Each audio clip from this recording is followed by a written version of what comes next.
So Fox News was doing its usual thing last week, bringing on a retired vice admiral to give the establishment line of propaganda on the Iran standoff. But am I taking crazy pills? Am I the only one who sees something strange here? Well, let me give you another little perspective on that. When you talk about resilience, the IRGC, the entity that controls the country, may have resilience, but the Iranian people are suffering miserably.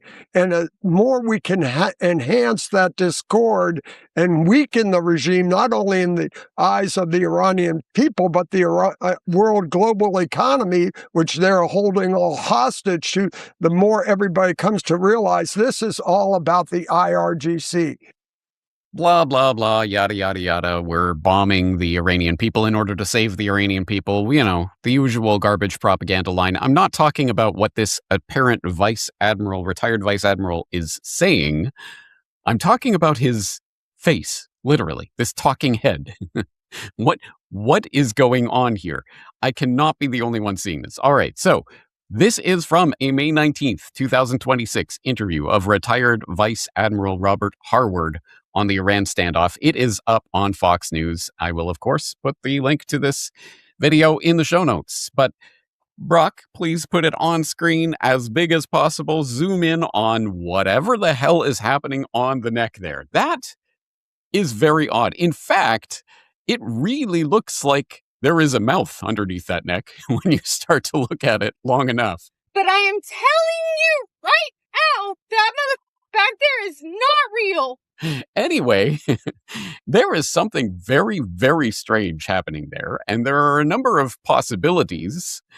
And the one that presents itself automatically, I think, to people taking a look at this for the first time is that's got to be some kind of mask, right? Like a Mission Impossible style mask. that we are expecting this guy is going to, rip the mask off at any second now, right? Maybe not. Maybe so. Anyway, I just invite you all to take a look at it for yourselves. And as I say, the link will be in the show notes. So please go and look at it for yourself, blow it up nice and big, really stare at it and see if that looks like just a normal everyday thing to you. I don't know. Something is going on there. And just for good measure, I will also throw in the link to the Internet Archive preserved version of this on the Television News Archive. It's a separate source recorded live from the Fox News feed. So this is, again, the original actual video of this, but it has been recorded from a different source, which is important because apparently now people are going around and AI deep faking reptilian flashes into his eyes and other such things. Anyway, so make sure you're looking at it from a real source. But at any rate, there are a number of things to say about this. One of which is, does this guy ever blink? Oh, there we go. He blinked once there. I guess he's real, but there is something very strange about the intense way that he is staring. There's something very strange about his complete lack of a, what's that called? A philtrum underneath his nose there. In fact, any sort of visible lines. There are a number of things that you could start taking a look at that just seem weird. The way that his neck comes out over the crease of his collar. What on earth is going on there? It looks like it's inflating as he talks. It's, again, strange on a number of levels. And I'm not the only one who thinks this looks odd. In fact, it's been making the rounds on Reddit and other rather normie central sorts of places. Fox News guest today appears to be wearing a very realistic face mask in which they, again, zoom in on that, whatever is going on in that neck area. And lots of discussion and speculation about what this is from a lot of people who are also seeing it as either a mask or some sort of face filter, which I'm starting to lean towards now that I'm looking into this.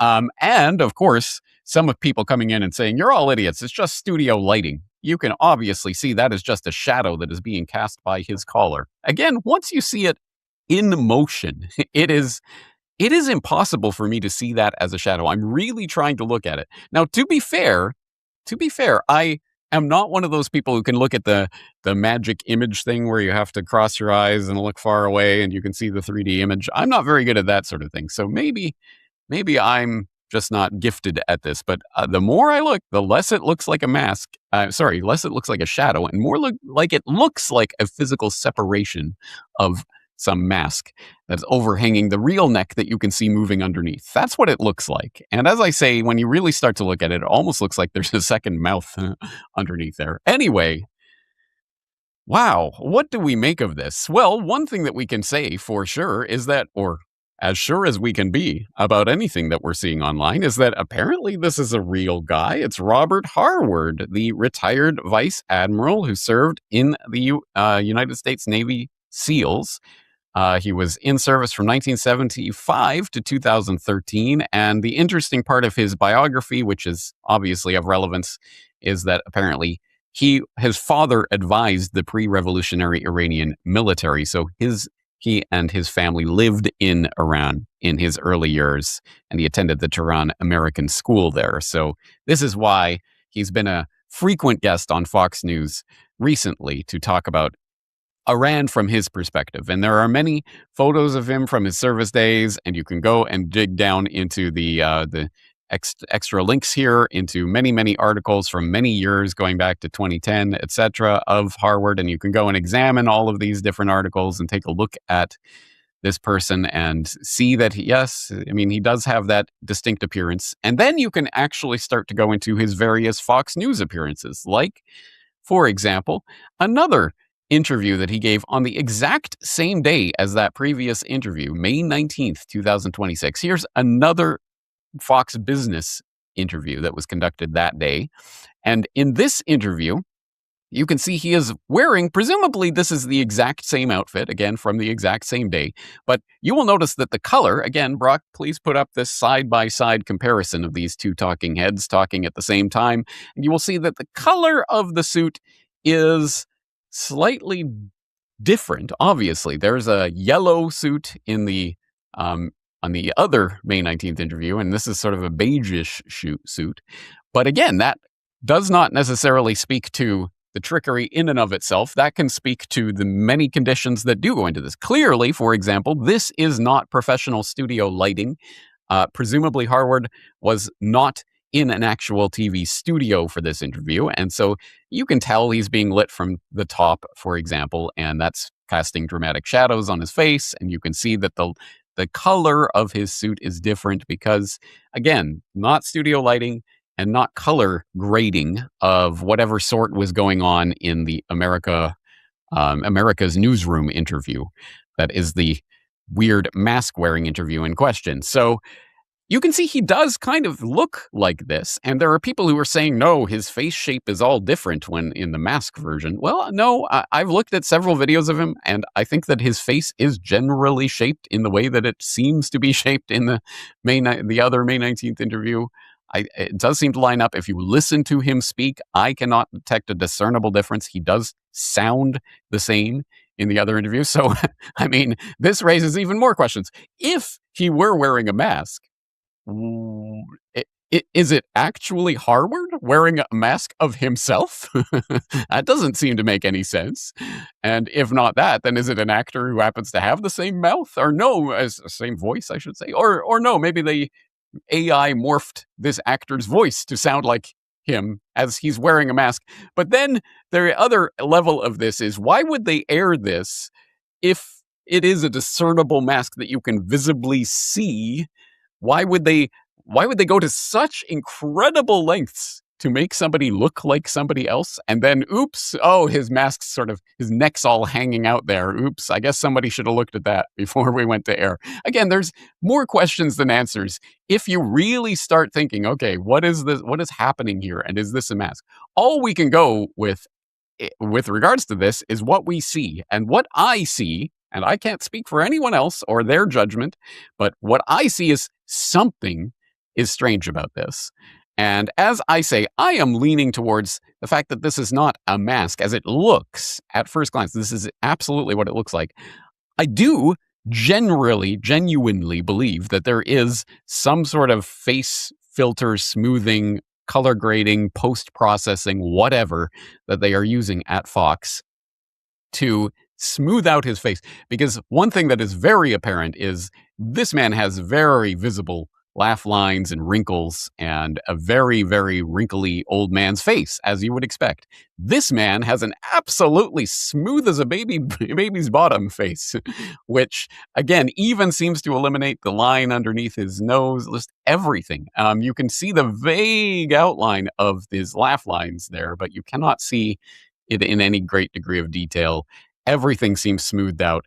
And it seems like whatever filter is being used is getting cut off at his neckline there, and we start to see some of the real underneath. That's what I think is happening. But again, what do I know? All I can go by is what we're seeing here, because we're not getting the whole story, obviously. Now, if you are interested in pursuing this, what is going on here? Well, of course, the place you go is Polymarket to find out what the the consensus reality over at Polymarket is. And you will find, at least as of the time I'm recording this, that the question is, was the Fox News guest wearing a mask? And right now, let's see, what are the odds on this one? Oh, it's 1% yes. So it's 99.4% likely that he was not wearing a mask, that this is actually Robert Harward. Polymarket has spoken. But again, when it comes to Polymarket, the devil's always in the details. And apparently confirmation for this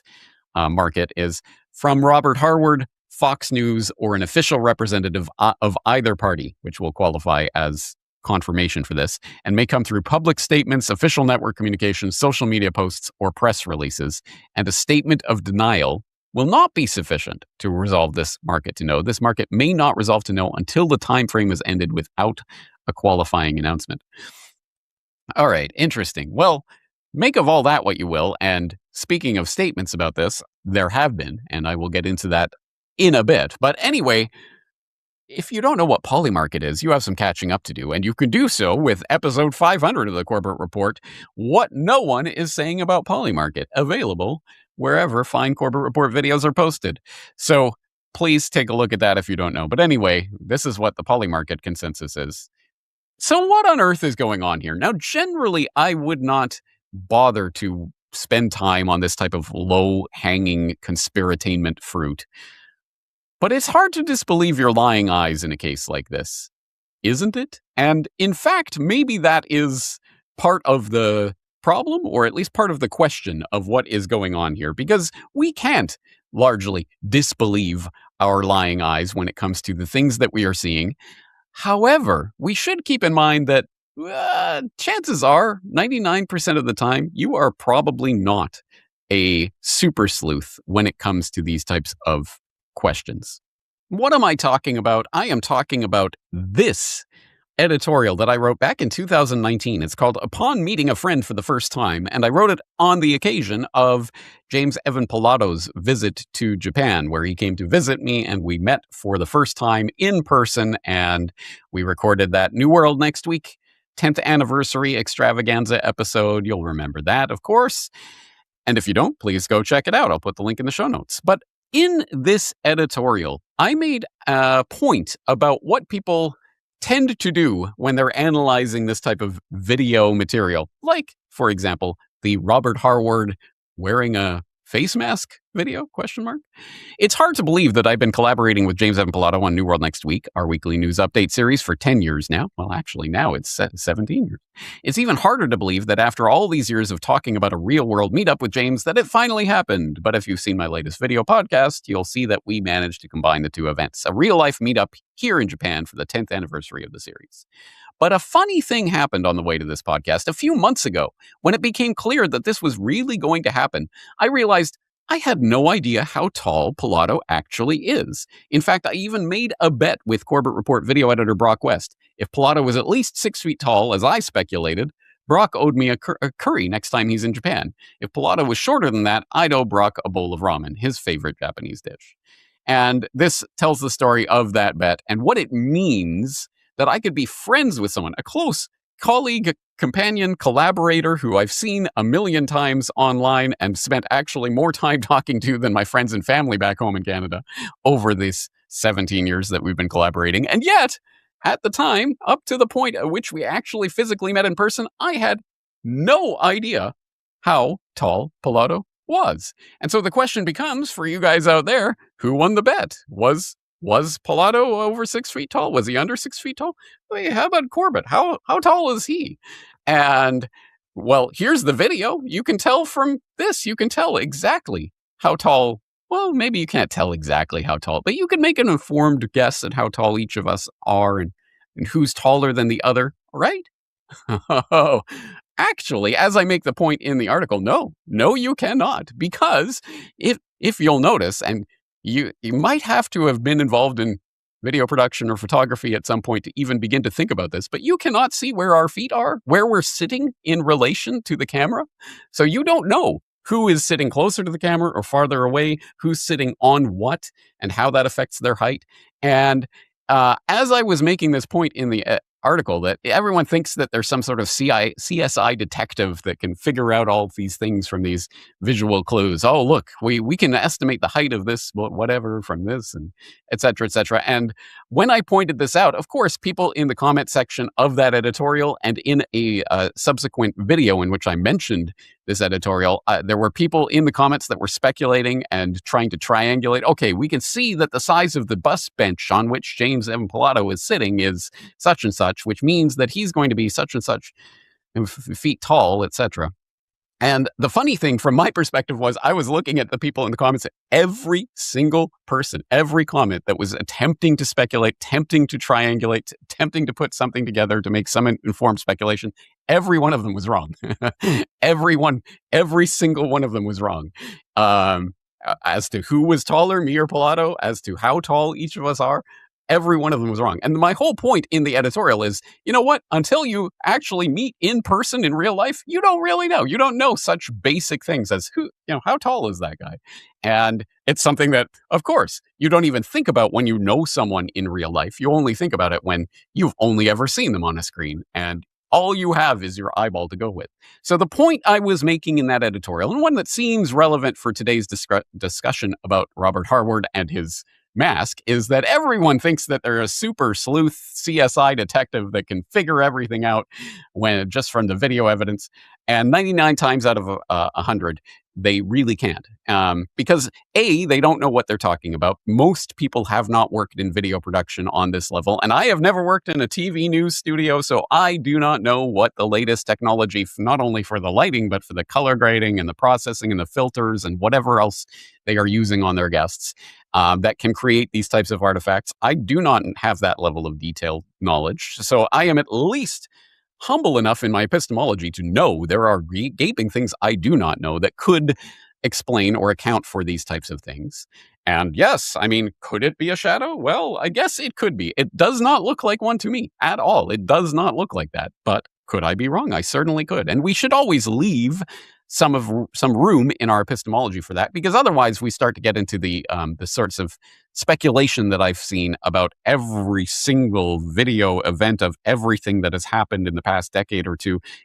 Immediately you have a bunch of total experts, crack investigative journalists commenting in the comment section of various online sites about, oh, well, that can't be a real video of a real person being shot, because I know it doesn't look like that. And you don't see the blood splattering everywhere, just like you would in real life. Meanwhile, these people are commenting based on their knowledge from having seen 1,000 people getting shot in movies. That doesn't look like the movies that I've seen. Therefore, it's not real, is a trap that people can fall into. So all I'm saying here is I think we should be skeptical about what we are seeing here, but we should also be skeptical about whatever grand leaps we're going to come to with regards to this. I have to be shown this video from another angle, somebody recording some off, or some as he's getting into place and getting his mic ready and everything and seeing the shadows falling on his. I would need to be shown how this is, but the visual cues that I'm getting here is that is not normal. And as I say, I at this point, I think it is probably a facial smoothing filter. That probably makes the most sense given all of the information I have, but I am definitely willing and able to be corrected on this. But should we be castigated as crazy conspiracy weirdos for even thinking that it could be possible that they would be using whatever, masks or actors or whatever, to portray their guests on something like Fox News? No, we should not be, because specifically Fox, but really every corporate establishment media outlet, but certainly specifically Fox, have used actors to portray guests on their news programming, emphasis on programming, in the past. Joining us now, an insider, Eric, who was part of Antifa for 10 years. He's disguised himself to protect his life. All right, so Eric, how'd you get roped into the whole Antifa thing? Hey Jesse, how you doing? It started when I was young. I got in through working with different groups like the ARA, Cop Watch, Food Not Bombs, when that punk rock movement and stuff when I was younger, growing up in Seattle. Probably about 9th grade or so.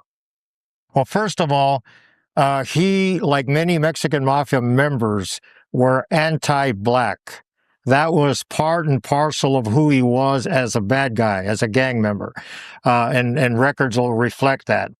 Here with his brand new book, comes out today. It's called The Operator, Firing the Shots That Killed Osama bin Laden. In my years as a SEAL team warrior, Rob O'Neill joins us live. Good morning to you. Good morning, Steve. Thank you for having me. The book is great. I appreciate that. It was a long time coming. It's a great story about growing up a normal person in Butte, Montana, and finding yourself in Abbottabad, Pakistan. What? You're not convinced that that's all three the same person? You know what? Actually, neither am I. So I might be on the minority in this, apparently, but it seems that everyone online seems to think that certainly those first two masked individuals being interviewed by Jesse Waters of Fox News were, in fact, the same person. I am somewhat more skeptical of that, and also of the further attribution that both of those were actually that third person, the Rob O'Neill, who was part of the Osama bin Laden raid. But that is what is being floated online, and not just by the usual suspects, those crazy, wild-eyed conspiracy realists. No, by the people who generally tend to deride those conspiracy realists and put down anything that smacks of conspiracy, unless it goes with their political proclivities, in which case closed, it was a conspiracy.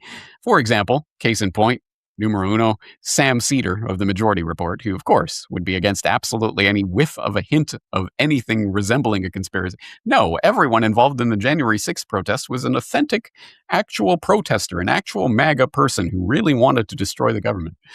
You crazy conspiracy theorists. But here is Sam Cedars talking about how, that masked Antifa whistleblower looks just like the Mexican cartel guy, right?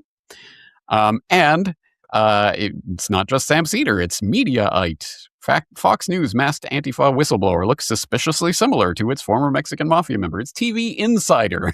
TV Insider. Jesse Waters masked Antifa whistleblower looks suspiciously familiar, say viewers, etc., etc. In fact, so oft repeated is this that it even became its own meme, which you can find, of course, at knowyourmeme.com. Did former Navy SEAL Robert J. O'Neill pretend to be multiple masked guests on Fox News? The viral Jesse Waters conspiracy theory explained, in which they talk about this and the fact that, yes, the masked Antifa member and the masked ex-Mexican gang member are being claimed to be the same person, and that is this guy, this Rob O'Neill. And they go through that meme and how it's developed, and they even show, of course, this image that is generally thrown around in relation to this. Here's Jesse Waters interviewing the former Antifa member. Here's Jesse Waters interviewing the former Mexican gang member. And here's Jesse Waters interviewing a former ISIS leader in Gaza. And it's clearly the same guy, white guy with blue eyes. Clearly the same as the Antifa guy, right? Ha ha ha. Isn't it ridiculous? Well, it is ridiculous because this third image doesn't exist. It's not real. It was created as this one personality says, as a joke response, as in, look, this is how ridiculous it is. It's as if he interviewed some masked ISIS figure. Of course, some people take that and run with it as if it was real, but it is not. It was taken as an image from this NPR article from 10 years ago. Thousands of ISIS documents apparently leaked to British media, and here's this whatever ISIS image. But then they've taken that and photoshopped it so it looks like the same masked guy on Fox News. Ha ha, isn't it funny? Anyway, do you see a potential problem with this? Not only in the attribution of all of these people being the same person, which I don't think is convincing. To me, it sounds like different people, and the facial structure looks different. I think they have different eye color, although that's difficult to tell depending on lighting and color grading and other such things that go on, as we've already seen. But they seem to have different eye color. They speak differently. Doesn't seem like the same person to me. And then you add in a fake joke image that some people take as real to try to further demonstrate your point. So let's lie for our truth. No, I think you understand where this could go wrong, because of course it just feeds into the good old fact checker conspiratainment rug pull. Haha, you conspiracy nutters fell for this. Oh my God. And then they come in with their fact checks to prove you wrong. No, it's a different guy, and Fox News denies it, and et cetera, et cetera. I think you know how that goes, but in case you don't, here it is in the form of a fact check on video of Fox News guest Robert Harward. Focus of face mask rumors is real and unedited, and it has a big, giant original vid sticker over this thumbnail image. So you know that they've done the hard work. So basically they go and show and take a look at this shadow and highlight the weirdness of it and the way things people are saying about it. They link to to their credit, they actually link to the video on YouTube, so you can go and watch it for yourself. And then they'll show you still images of it with the circle around the line, which I got to admit, if I just saw that, I don't think that would be convincing. It could be a shadow. I don't know what it is. It's not until I see it in motion that I really have my questions about it. But anyway, then they go and they find out the real things about this. Of course, Lead Stories reached out to Fox News, Harward, and the Jewish Institute for National Security of America, JINSA, where Harward, archived here, is a national security expert, for comment on the mask speculation. In a May 22nd, 2026 email, a Fox News spokesperson provided this response. Vice Admiral Robert Harward appeared on Fox News Channel earlier this week via a remote mobile camera operated by an outside vendor During the interview, lighting conditions in the van contrasted with the Vice Admiral's jacket, which caused a shadow to appear on his neck. Case closed, guys. It was a shadow, so says Fox News. And of course, Jinsa also responded by saying, "We appreciate the Vice Admiral's Harward's interview has been a source of some internet levity these past 24 hours, and we've had a good laugh over it." Silly plebs. But to burst the bubble, it was not a mask. And it goes on to say that, for example, he was interviewed an hour later using his personal device and without the benefit of professional lighting, and you can see it's the same guy and it's just different lighting, etc. Right? Case closed, guys. You silly conspiracy theorists. Why would you even think about this type of thing? Well, that is a question. Why are we even thinking about this type of thing? Surely there are more important things going on in the world right now than whether or not this demonstrably real human being who has been a guest many, many times saying these exact kinds of things was actually an actor in a mask or some sort of weird AI filter thing or something. For what purpose? To spread the exact propaganda that, even if it wasn't of Rear Admiral whatever Harward, it's exactly what he would say. And I have no doubt if he is ever asked about this, he will completely confirm it was him, or this is exactly what I would say, because it is. I mean, the propaganda-wise, there's absolutely no point to a maneuver like this. The only thing could be if, I don't know, Harward wasn't available and they're like, well, we need to have your voice here. So, okay, guys, you can put an actor in a mask. Again, that doesn't make any sense, which is why I'm leading towards the face filter with some weird digital artifact gone wrong or something along those lines. But it does raise the question, well, what is the point of any of this? Why go to all these lengths and to gin this up and to make a big thing out of it? Oh, maybe there is some sort of reason beyond just the conspiratorial rug pull of the fact checkers, although they always love that. You see, you trust these crazy conspiracy talking head people to tell you the truth about the world, but they can't even get it right about this person on the news. They think he was wearing a face mask. They're so ridiculous and out to lunch. We will tell you the hard truths that really matter, that COVID was very real and vaccines are definitely the answer, and you should definitely trust the plan when it comes to Trump and the Iran war and everything else. Believe our propaganda is the general message. But there is a deeper and darker message, and that is a message that I tried to draw out in a recent editorial that I would like to commend to your attention. It's called The CIA Won. Everything you believe is false. And I posted this up last Sunday, so it is, of course, up on the front page of CorbettReport.com as I record this. It is also up on my Substack. So I hope you will go and read through this article. I think it's an important one about a very important subject that has to do with what we're talking about. And it proceeds from that internet famous quotation from ex-CIA Director William Casey. "We'll know our disinformation program is complete when everything the American public believes is false." An important quote, I shouldn't butcher it, let me read that again. "We'll know our disinformation program is complete when everything the American public believes is false." That is a stunning quotation from an ex-CIA director, isn't it? And in fact, it's one of those quotations that is too good to be true. And there are many of those out there. It's Rockefeller talking at Bilderberg, thanking the media for covering up for them so that they could institute their new world order. Those quotes are 99 times out of 100 completely made up baloney or third-hand, trust me bro sourcing that doesn't go back to anything.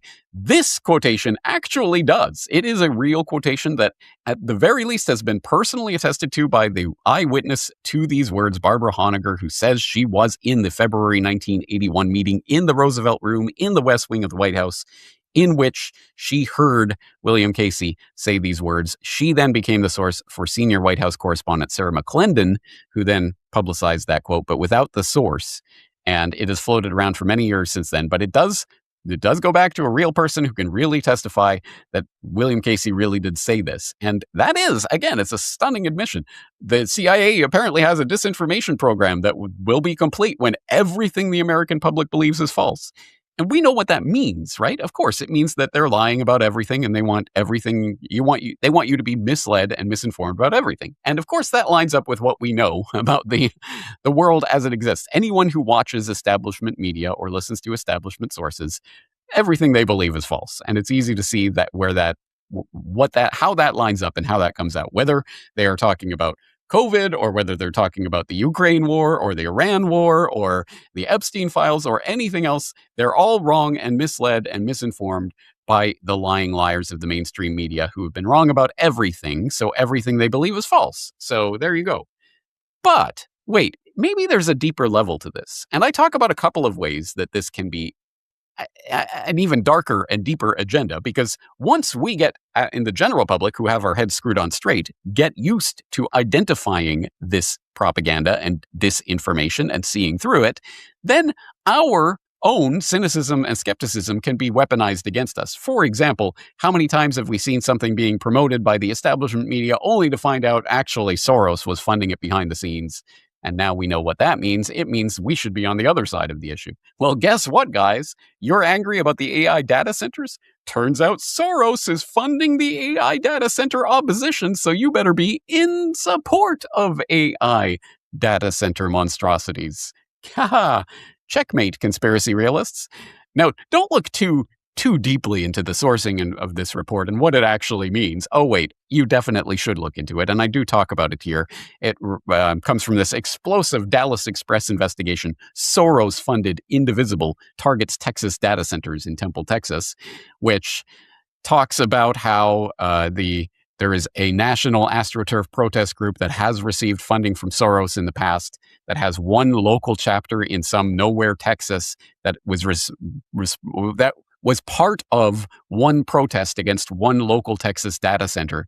And from that chain of events, we see Soros is funding AI data center opposition. See, anybody who's out protesting or is trying to stop these data centers is actually a Soros stooge. No one actually dislikes these AI data center guys, and you shouldn't either, is the implication.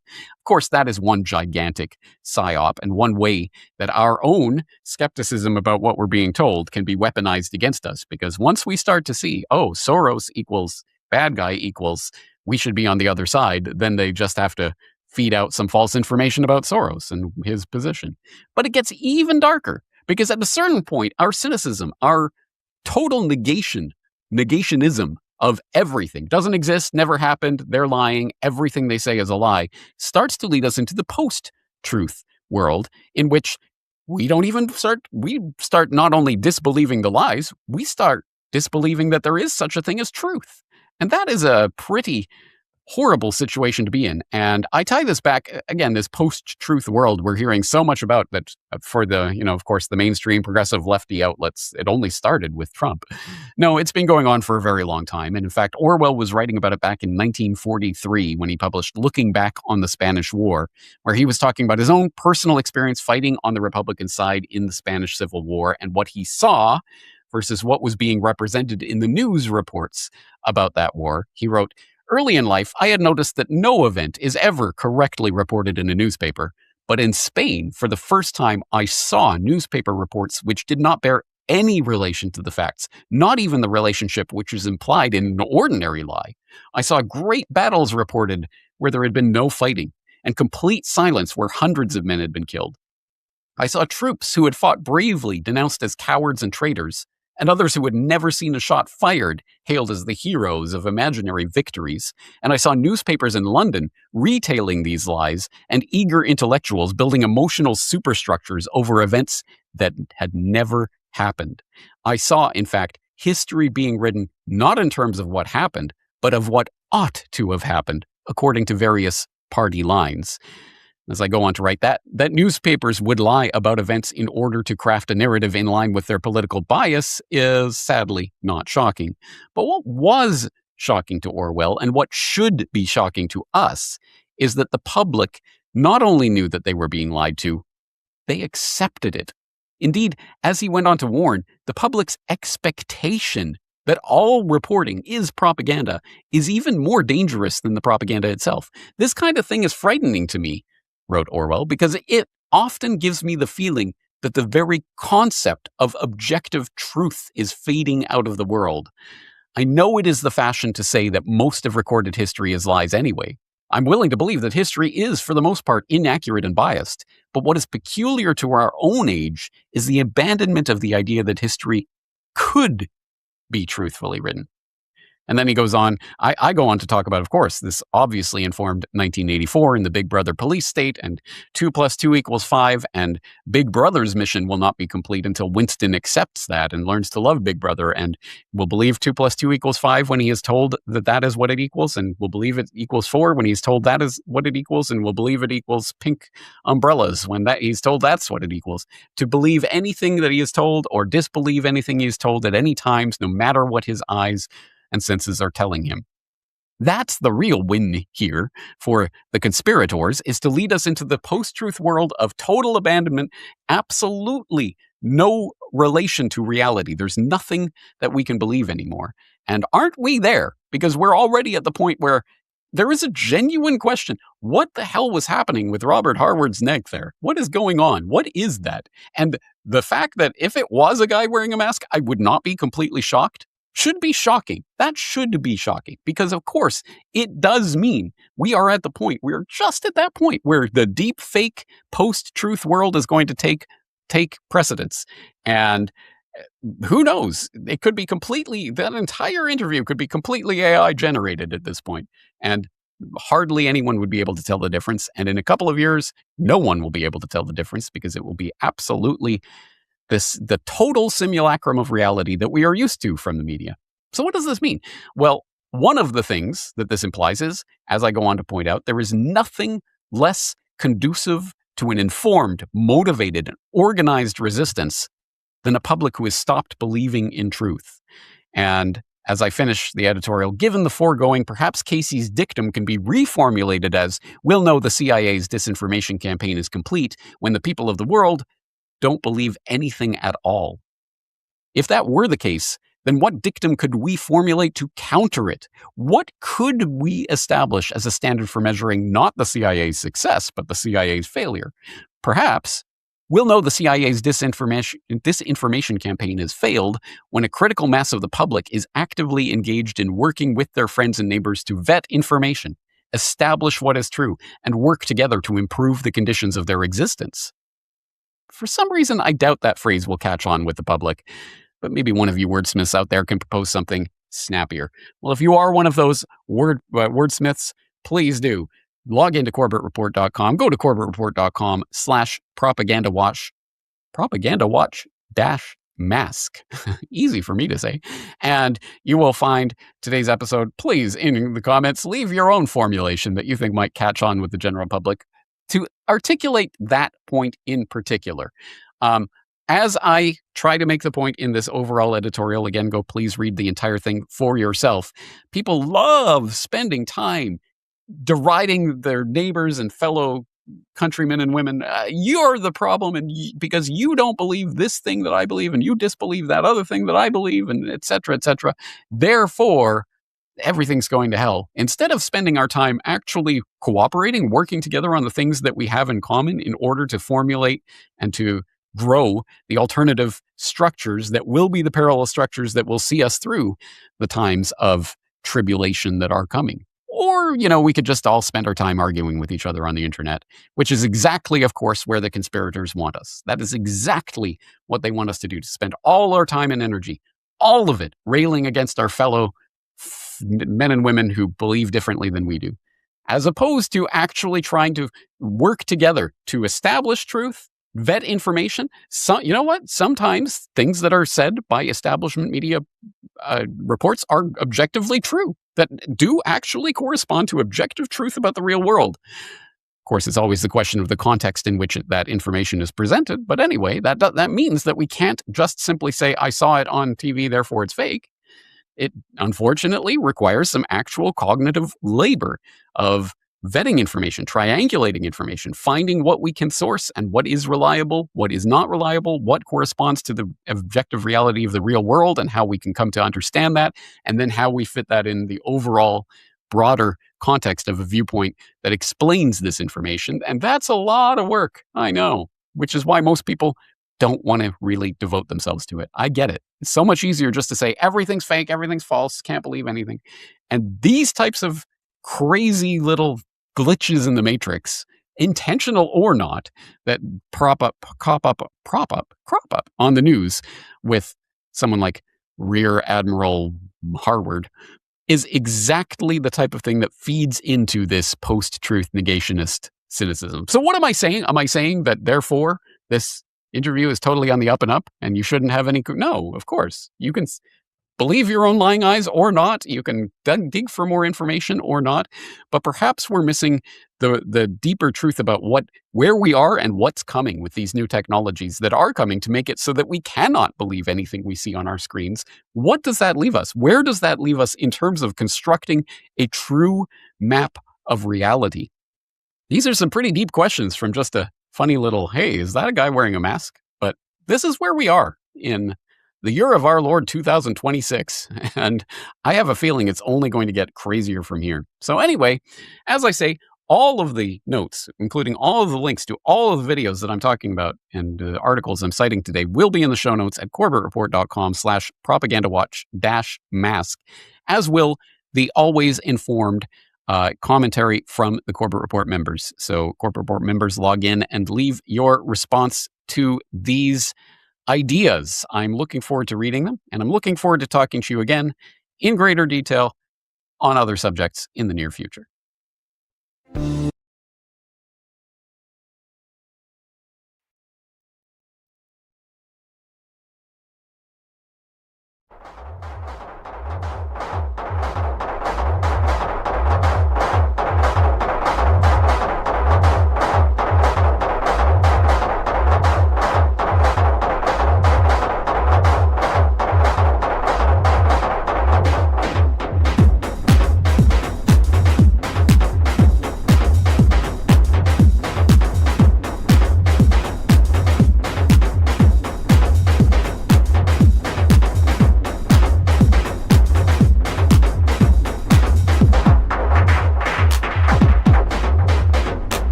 年、それは全ての人たちが自然に帰る年明けだと思う。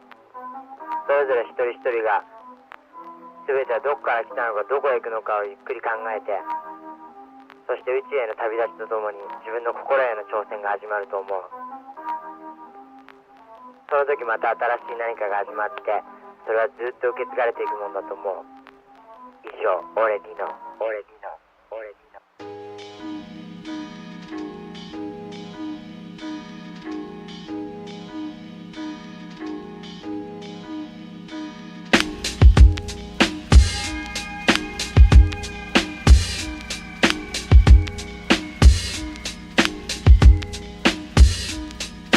早起き三問のトーク飛び起きな新世界に突撃か以前鍵穴覗く覗きまが異次元空間へとつながる無限の可能性秘めた扉が開かれる最終ステージクリアしてもまた現れる次のステージ迷ってる暇があんなら100数えるうちに走り出せさ早く3年は寝たろこのぐうたら野郎心の門番はたぬき寝入りさ起こせこんばんはこっからが本番だ最上階めがけ駆け上がる螺旋階段出たとこ勝負できないぜ U ターン放送都市東京バンクしちまったデータバンク上がるか下がるか行き先すら忘れたエレベーター止まってたら気が狂いそう魚網越えて進めその先開かすの間の鍵はてめえで探すのさ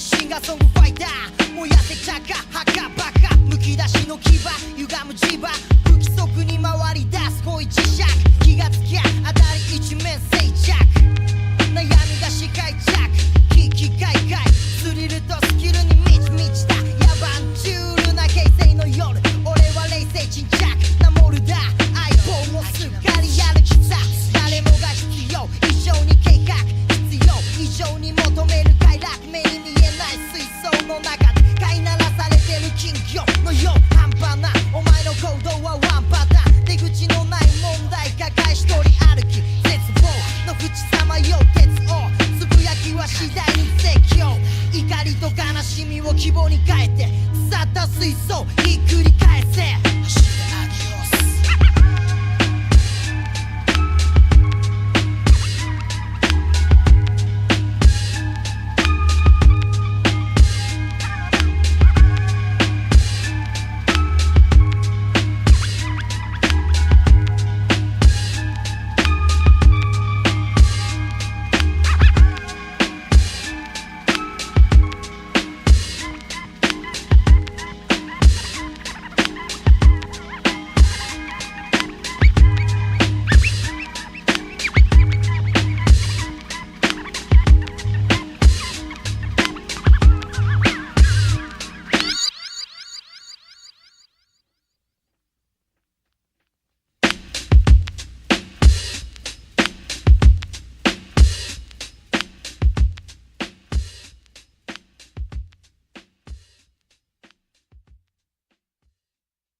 Hey, what's up? This is Stash, and visually speaking, basically I think the future, I think substance will overpower hype. I think the past had way too much hype, not a lot of people with substance, and I think we're gonna have a turn for the better, and I think shit will be mad real. Thank you.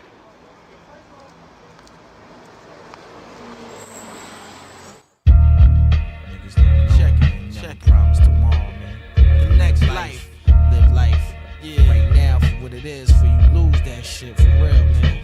Shit can happen. You blink in the fucking eye, you can lose your life, man. Recognize that for real. Promise tomorrow. Nigga that know, you know what I'm saying? Nigga know these things. Yo. His body was cold, yet his face remained calmly. He spoke differently, as if he was godly. Laying on the ground, the gas still in his clutches. Should've saw it coming, but he smoked too many Dutches. Situation made me sober as fuck as he coughed up blood, telling me he's stuck. Gunman drove off in a Yukon truck. Said a prayer for him, hoping that his soul was blessed. Cause my hands couldn't cover all the holes in his chest. His eyes told a story that his heart was diminished. The ambulance took about an hour, 10 minutes. They didn't have to tell me that my son life was finished. I guess his heart never knew the love that was in it. Yeah, word up, going back. If your heart stop beating, I'll go back in time. Make your heart beat again, real niggas to the end. It's all about cash and diamond rings, dedicated, cause real niggas do real things. If your heart stop beating, I'll go back in time. Make your heart beat again, real niggas to the end. It's all about cash and diamond rings, dedicated, cause real niggas do real things. Real things, real niggas do real things. Through his eyes, I seen the next light flash in front of his. Cock back the gap, wondering who the gunner is. The blood drenched in his almighty linen. I guess that's the karma of a thug when he's sinning. From the beginning, I reminisce the younger years when we were younger peers on the block pouring out beers. And now the tears, I can't stop from coming. I wanna bring it to this nigga blazing while he running. It seems stunning, the way we started in the game. I never won it. My son dying in his pain. Now the nigga who shot him, I wanna find him and kill him. Heard he's a willie and keep a bunch of killers with him. The Jake snatched him up, so I just had to forget him. But on the low, if I ever see him, I'ma hit him. Bust a slug in the heart of a true thug. It's real love, this is what a real nigga does. If your heart stop beating, I'll go back in time. Make your heart beat again, real niggas to the end. It's all about cash and diamond rings, dedicated, cause real niggas do real things. If your heart stop beating, I'll go back in time. Make your heart beat again, real niggas to the end. It's all about cash and diamond rings, dedicated, cause real niggas do real things. What, yo? Real niggas do real things. Word up, yo. Real niggas, yeah. Yo, 41st side, Queensbridge, yo. Yo, the words cut like a knife. Maya's son was shot. Her mouth wide open, seemed like a heart drop. She fell to the floor with her eyes in shock. I was standing there stuck off the words I said. Worst thing to tell her mother that her son was dead. Should've knew what love is before he learned what a thug is. Now we left his kids to be raised by their mothers. From the cradle to the grave, we was like brothers. Went to same schools and fucked the same bitches. Pumped on the same block with the same snitches. Burning lie on the roof talking about riches. And I remember when we was both 5%ers, going hand in hand, getting bent, crashing renters. And now the end is justifying all the means. That's just a story when you're dying out in Queens, and it's real. Word up, yo, yeah. If your heart stop beating, I'll go back in time. Make your heart beat again, real niggas to the end. It's all about cash and diamond rings, dedicated, cause real niggas do real things. If your heart stop beating, I'll go back in time. Make your heart beat again, real niggas to the end. It's all about cash and diamond rings, dedicated, cause real niggas do real things. If your heart stop beating, I'll go back in time. Make your heart beat again, even if you don't get no bigger. It's all about cash and diamond rings, dedicated, cause real niggas do real things. If your heart stop beating, I'll go back in time. Make your heart beat again, real niggas to the end. It's all about cash and diamond rings, dedicated, foreign exchange, how we do, yo. The yen, world currency, the way the dollar bends, and it haunts me, it wants me, it traps me in a hole, reaching for my soul, fuck it, yo. If your heart stop beating, I'll go back in time. Make your heart beat again, real niggas to the end. It's all about cash and diamond rings, dedicated, cause real niggas do real things.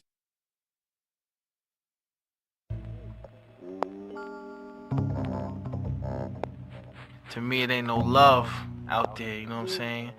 Everybody just like robots right now, like zombies. There ain't no love out there. I think the future gonna be a scary thing, but you know, gotta get ready for it. You know what I'm saying? If you ain't trying to get ready for it, then just get high and get bent. You know what I'm saying? And let it come or go or whatever. That's my fucking philosophy on the future.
dirtbag. The following conversation's about to be painful. Introducing Lex Crusher. It's time for Max Mayhem. Will you just shut up? Chaos Control. Sorry, Control. Building 2 is down. Watch out, man. I'll make sure that these are safe with me. Playtime just got legendary. Someone call 911! Oh, yeah. It's Mattress Man the Tunnel Troll. You scared my pennies.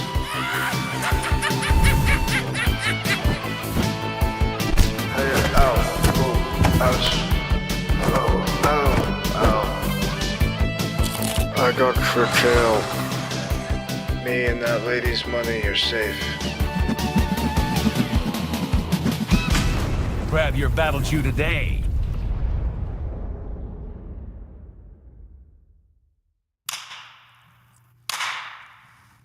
If you don't like this next guest, if you don't value what we're bringing to the table, if you don't understand what this means, all right, for people on libertarian forums, fuck you. If you don't understand what this means for Bitcoiners and anarcho atheists and all the people that we know and love, if you don't appreciate what's about to happen, fuck you. And I mean that. I mean that from a place of love. Fuck you. Okay, go ahead. From a grandfather clock that stopped during a crime, calibrated inside a fallout shelter that passed inspection, this is the Sam Hyde Show. Tonight, we examine the psychology of men who are always almost done. Investigate the federal agency that regulates how silence is used in advertising, and speak with a man who's been training for an emergency he won't describe. And now, your host, his blood type is considered a spoiler, Sam Hyde. The Sam Hyde Show. Welcome to the Sam Hyde Show. We're having some technical difficulties right now. You may see some flickering on the screen. That's not my problem, all right? I didn't pay for this. Voice actor's tip. A tart green apple will get your mouth tangy. What's the big idea? You saw him coming back on the computer and you thought we weren't going to get him?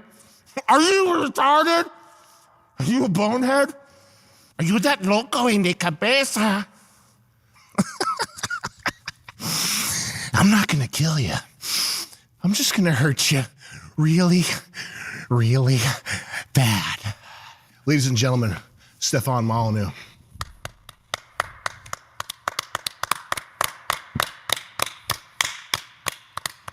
I'm back in the saddle again. I'm back in the saddle again. The two people clapping sounds more pathetic. Don't do it. Back in the saddle again. You don't understand, man. I've been waiting for this moment. Sorry, Steph. Please let me have peace. Please let me die in peace. That's a show wrecker right there.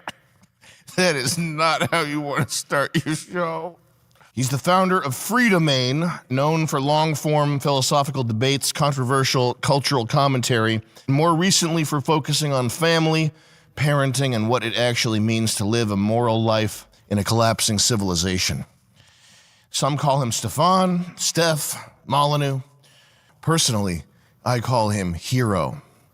Ladies and gentlemen, Stefan Molyneux. Thank you for being here, Steph. Thank you for the invite and the very kind words. Thank you. I feel like there's a good chance that our viewers, they're not necessarily familiar with your work. I think you've got a very interesting and important sort of overview on how these kind of complicated ideas fit together. Is it too much to ask for you to sort of lay it out for us? Yeah. That's kind of heavy to start off with, but I want people to get right into it here. I appreciate the boil down challenge. That's always exciting. So philosophically speaking, come out of the Aristotelian tradition. What's that mean? That objective reality exists independently of our consciousness. That reason is our tool to understand the world, to understand the nature of the universe. There are two general schools of thought in philosophy. One is that we start with kind of nothing and we get our knowledge from our senses, right? So I know that I'm here talking to you because I took a plane, I took a cab, and we're sitting in the chair opposite from each other talking, right? So that's how I know that this is occurring. How do I know it's not a dream? Well, we can sort of get into that. So we start with very little and we build our knowledge based upon sense data. Because, we're actually in a skull prison. Like our brains don't contact the real world. Like our brains don't listen, our brains don't see. They just get a bunch of electrical impulses. In a matrix style, like we could be a brain in a tank, sort of as an old Cartesian argument. So the Aristotelian side of things, could be called the objectivist side of things, is that we start with very little, we build our knowledge up based upon what comes in through the evidence of the senses. Okay, and this is what you believe? This is what is true. And the alternative is? So the alternative view is sort of a mystical view. We start with kind of this perfect knowledge before we're born. So for Plato, we were sort of souls floating in an ideal world. He called it the forms with a capital F. It's like philosophy with a capital F. And the forms, so we saw this perfect microphone, we saw this perfect chair, we saw this perfect table, we saw this perfect Sam Hyde, if he could be improved upon. We saw all these perfect things, and then we were born. And how do we know what things are? Because we have this memory of all this perfect stuff we saw before we were born, that we start with perfect knowledge, and then we have to kind of regain that. I know this sounds very abstract. There are really profound impacts on how we view the world. What would Catholicism be? So Catholicism and all religions says that there's a perfect world of ideal forms far beyond our consciousness and far beyond our senses. And that the reality of the universe, and guys, correct me if I'm wrong in my theology, I'm not exactly a theologian, but the ideal of the universe is the immaterial. God, the soul, the commandments, the morals, heaven, hell, things which we can't experience through the evidence of our senses. We can't touch, taste, smell. We can't interrogate them. We can't ask them directly. We can pray and see what we get back. But the essence of life is the immaterial.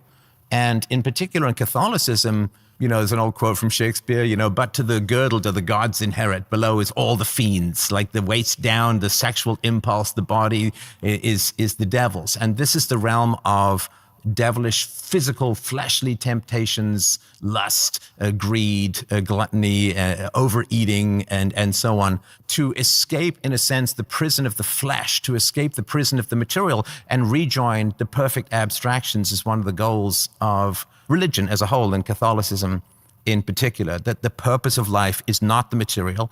The purpose of life is the immaterial and the ideal, which we can't directly experience. Now, I felt a pang of guilt when he said overeating.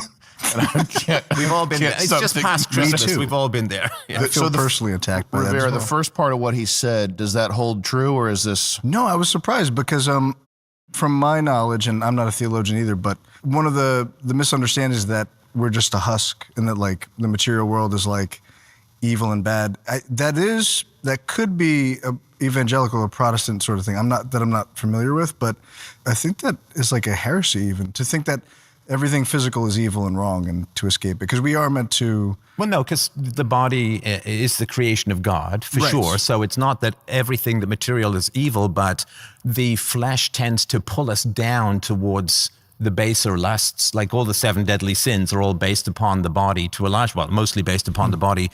So it's the idea that our soul yearns for heaven, but in a sense our body pulls us down to the more base and the less divine, the less perfect, the less immaterially wonderful.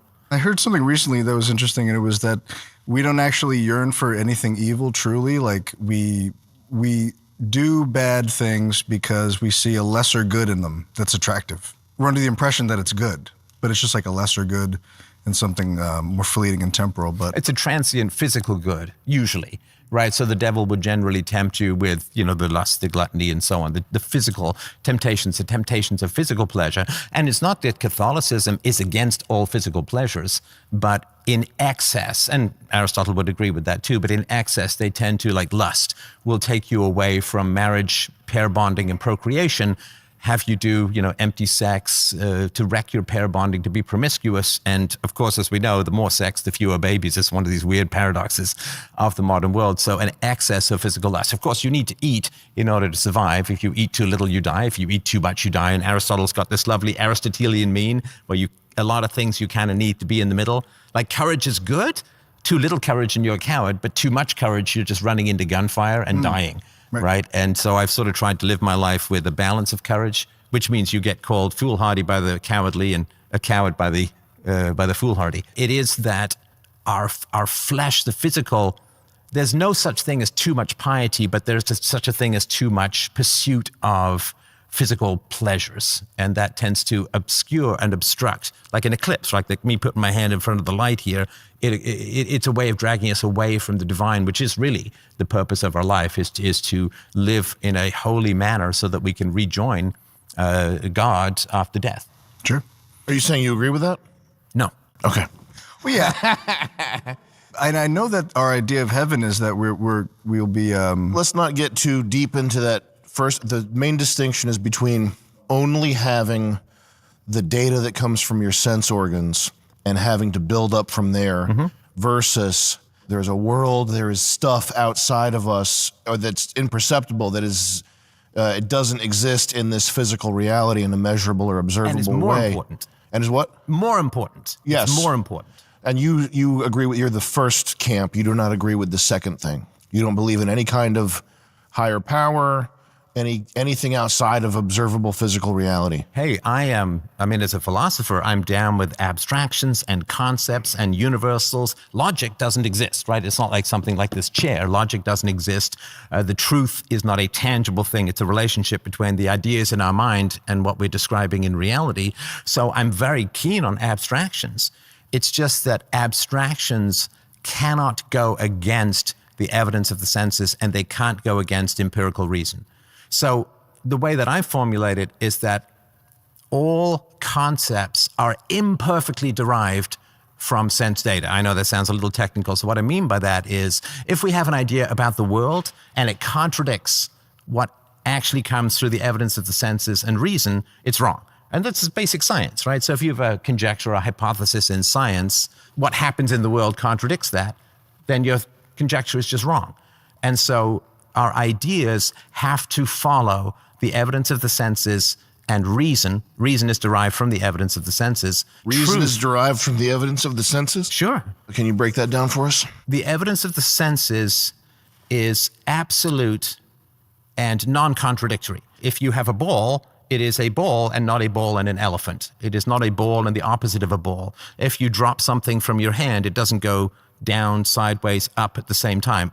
What we get through the evidence of the senses is perfectly consistent, unless something is wrong with our senses or we're crazy. Well, I would say, what about, is it possible to have reason in the absence of sense data? For example, some sort of, a person that's fucking blind and retarded, but has some inner workings in their mind. And also, second of all, people who have, something like synesthesia or these things where the disorders where their sense data that they're getting is, we know it is fucked up. Two things that floated into my head to respond to that. The first is we do have some evidence of what the mind is like prior, like when sense data is completely limited. And we think of people like Helen Keller or other people, deaf, blind, and dumb, although not dumb being like mute, not dumb as an unintelligent. Should have beat her ass more. Yeah, her description of her mind before she got evidence of the senses given to her by her teacher was just this a completely blind chaos of nothingness, and everything was just transient and nothing made any sense. So you can't get reason without the evidence of the senses. For the people who have, 10% of the male population is colorblind. I remember when I was a user interface designer in the software world, I had to remember that 10%. So that doesn't mean that the universe is only black and white to them, but color to us. It just means that there are colors that they can't perceive in the same way that we can't hear certain frequencies or we can't see infrared and so on. So that doesn't mean that there's anything wrong with our senses. They're limited for sure, but everything that they do provide to us is still perfectly consistent. And if, when you were a kid, you probably saw this thing like you have a cup of water, right? And you put a pencil in it, right? And the pencil looks like it's doing a little dog leg, like it's doing an L-shaped thing, right? Mm-hmm. And you say, well, that's weird. But if you run your finger down the pencil, it's straight. So it's the eye, like the eye is just, the image of the pencil is changing because of the refraction of the water. The water's acting as a kind of lens. So we have more than one sense so that we can validate and verify the senses. So if you and I were doing the opposite of, in this piss cold warehouse, if we were doing the opposite of that and we were in the desert, right? And I say, Sam, look at that beautiful lake on the horizon. And you'd say, Steph, well, first you'd cough off your lung up, and then you'd say, Steph, that could be a mirage. And I'm like, no, come on, it's hot. Let's go. I'd say let's go to that lake. Let's go swim, man. There's going to be gotta kicks. go see It's that gonna be, lake, right? bro. And so if we get there and we dive and we drink and we bathe or whatever, then we're going to say, first of all, that's all in slow motion with lots of Grecian oil. Yeah. But we'd also say, okay, this is it's a real lake, because all of our senses are saying the same thing. If, however, we walk there and there's nothing but sand, and then there's just another pretend lake, we know it's just a mirage, right? So we can validate faulty senses or senses that are giving us some data with the evidence of other senses. But if all of our senses are saying the same thing and it conforms with reason, there's no higher standard of truth that we can get a hold of. The good of society. So this would be an example of the difference between Aristotelianism and Platonism. So in Aristotelianism, the individual exists. Only the individual exists. If you have a crowd, it's a description of a group of people. The individual people, they all exist. The crowd does not exist. The collective name for it does not exist. So you look at a forest, you say, that's a beautiful forest, you know, some German hillscape of pine trees or whatever. It's a beautiful forest, right? Each individual tree exists. The forest is a concept. The concept exists in our mind as a descriptor of a group of trees, but it doesn't exist. And the reason why this is important, Sam, is that when they say the social good that you have to sacrifice yourself for, there's no such thing as the social good. There's the good of individuals, but there's no such thing as the social good. Collectives are used to crush you, because you're told, well, there's a larger good, a greater good, a social good, a country good. You have to sacrifice yourself for the nation or the tribe. And so if the concepts are more important than the individuals get crushed and ground under by these giant concepts that don't exist. Is it not possible to have a collective descriptor, like a nation or a race, that functions positively to protect the people that descriptor contains? Yes. But like all powers, it gets corrupted. So you could say, oh, well, we have this tribe and we've got to do things for the good of the tribe. But because there is no good of the tribe, and this sort of comes back to the religious question, right? If you could talk to the good of the tribe, let's just say one guy, his name is Good, and he's the good of the tribe. And you could say, okay, is this good for the tribe? You could cross-examine him and so on. But the good of the tribe, because it doesn't exist, you need an elite class of people to tell you what the good of the tribe is, and then they can make you do stuff for the good of the tribe. Think of the First World War. Well, to save civilization, it's the war to end all war. You've got to go and march off into gunfire or get shot by your sergeant if you don't put your head over the side of the trench.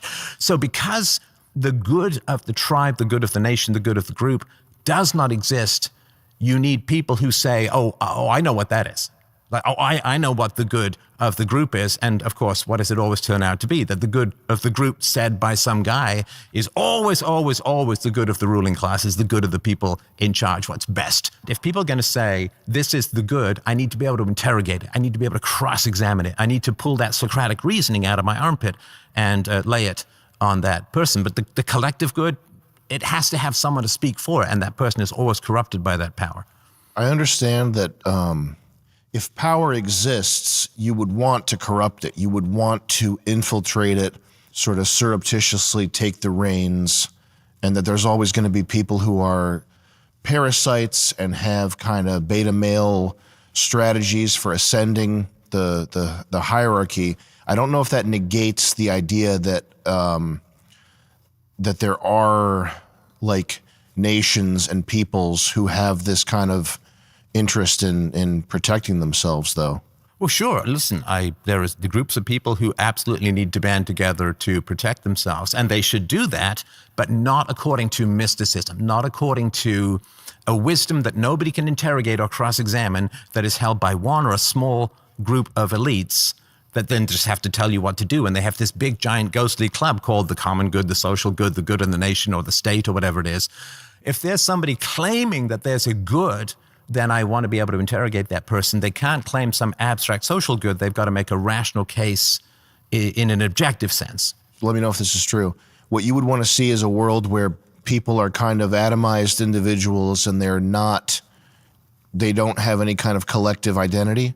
I don't think that's possible. I mean, we're a tribal species, right? So I don't think it's possible for there to be atomized individuals. What I don't like, though, is when people say, let's say race, right? So race is a big topic in the world, of course, at the moment. There are certain, haplogroups and there are certain genetic commonalities to various different races, as I've sort of talked about for many years. So race describes objective genetic differences between different groups. That is an objective scientific metric, and those people will have something genetically in common. And they may want to work together, whether black, white, or Hispanic, or whatever. They may want to work together for their collective goals. But I don't want somebody to say, well, I represent the race, or what are in La Raza, there's an entire group of Hispanic advocacy called La Raza. I don't want somebody saying, well, I speak for the race, and you have to do what I say because of this magical concept called the race. If somebody says, well, I want to organize for blacks or Hispanics or whites or whatever, I want them to make a rational case and not have a big giant ghostly club that makes them right no matter what because they speak for the race. They just have to make a rational case for their goals or plans. It would be like if there was a court case and I said, well, I have an invisible judge who's going to tell me whether you're innocent or guilty. Like, nobody would want to design a legal system like that, right? My invisible judge friend will tell me whether you're innocent or guilty. That would be lynching or something like that, right? So you'd want to say, if there's going to be a court case, you need to have witnesses, you need to have evidence, you need to be able to confront your accusers and ask them the tough questions and cross-examine witnesses and so on. And so with Platonism, you end up with this invisible judge friend who's going to tell you what's right and wrong, and everyone else just has to kind of go along with it or fight you like crazy, which is obviously quite dangerous. So what I want is that people can make the reasoned case, but they don't get a giant invisible friend that tells them that they're right, that I just have to believe or take them on in some sort of armed combat or something. I think if I were black, I would just look for the leader and I would be like, yeah, that's my dude. And then I would just be good to go. You know what I mean? If I were black, I would just find whatever the strongest, richest, whoever had the most watches on. With glasses. And I'd be like, yeah, that's my boy right there. Yeah, let's do this. All right, we taking over. We good. And then I wouldn't think about it. That's very dangerous, right? That guy, because if he has the giant invisible friend called the race or the country or... You got to rep your race. But if somebody says, I'm right because of some giant concept that you can't question... Is that giant concept race? They could claim to do it in the name of race, or in the name of the nation, or in the name of a class, or in the name of the Democrats, or the Republicans, or the liberals, or whatever it is. So if they say, you can't cross-examine me in a rational context because I have the good of the nation on my side, that's just a big giant club to silence what if they say people. You can cross-examine me? Great. Because I'm repping this race, and I'm on top, and I'm leading my race. Then you can cross-examine them, but they can't claim to be right because of a concept, because of some abstraction that you can't question. Well, the rightness is just like, we got to get ours and be up there. And it doesn't, I don't know if it even matters if we're right. As long as we eat. Honestly, what I would say, and this is it's not a joke, I would say it don't matter if we're right as long as we eatin'. Well, of course. I mean, that's how the animal kingdom works. That's how most of humanity works at the moment. Mm-hmm. However, I would say that if you take away the invisible friend that makes me right, it's a lot tougher for people to dominate others. If you take away, well, I speak for the nation, and you have to sacrifice yourself for the national good, and I know the will of the people, and nobody knows the will of the people. Nobody knows what's good for the collective, because the collective is a bunch of people who quite often disagree with each other and need to kind of reason things out. So if you take away that I speak for the nation, I speak for the group, I speak for the tribe, then it's a lot tougher to get people to do what you want, which is good. Has anyone ever escaped that, though? I feel like the animal kingdom kind of reigns supreme. And any example that I can think of where there's been public discourse or logic, whatever the surface of the verbal surface layer of reason is, the underpinnings are always racial, group-based animal kingdom, has there ever been some community or the type of civilization that is more in line with your ideas? Has there been moral progress over the course of humanity, or are we just apes with spaceships, right? That's if we can say that there has been moral progress, then we can keep going. If there hasn't been any moral progress, then it's just a circle jerk, right? I'm just making sounds for no particular purpose. Do you mean you right now? Yeah, me for my entire career would be a complete fraud, right? Because it's like if I'm selling progress, like if I said, Sam, give me your left kidney and you'll live forever, I'd be a con man selling something that I couldn't provide, right? Okay. So if there hasn't been moral progress in the species, then philosophy is a con, right? It's offering you something it'd be like me being a witch doctor saying I can do a particular dance, I can twerk and you'll get a monsoon. Like I can't do that. That's funny. I've tried. Obviously, most people have. So if there has been moral progress, then we can keep going. And I would make the case that there has been moral progress. A couple of things that pop to mind. The end of formal slavery, actually owning other human beings like livestock, that has largely gone away. In most of the world, there are still like 15 million slaves around the world, but 80% of the world's population was enslaved in the past, and it's down now to 15 million out of how many billion? So that's some kind of progress. If you look at human history, it was like brute, close to the bone subsistence living for almost all of our history. 100,000, 200,000 years, we got by on about $1 a day, if we were lucky. How much of ending slavery can be attributed to Christianity? I would say virtually all of it. Okay. Yeah, I mean, it was the Quakers and the Catholics as well, and some Protestants who really made it a worldwide crusade to bring people into the dignity of free will in the image of God. And Christianity, plus the technology that came out of the scientific revolution, because there was a lot of force involved in the ending of slavery. I mean, they literally had to go and take slaves from the ships and free it. And there was a huge amount of debt. A lot of people Slavery's pretty fucking crazy. It's insane. I haven't thought about that probably since high school, but like keeping somebody in chains, that's crazy. The fact is that I think it was 2010 that the British public finally stopped paying for slavery. Via what? They bought the slaves from a lot of slavers, and they took on a huge amount of debt, the British government, to end slavery in the 19th century. Oh, they've been paying that debt? They've been paying that down. I think they finally finished around 2010. They bought them to end slavery? Uh-huh. Wow. They bought them out. Well. And so that massive sacrifice, which went on for 150 plus years for the British taxpayers, is why when people blame whites for slavery, it's the now they're absolute reversal of the truth. Making London fun to live in. Yes, it's progress. And what's the interest on that, by the way?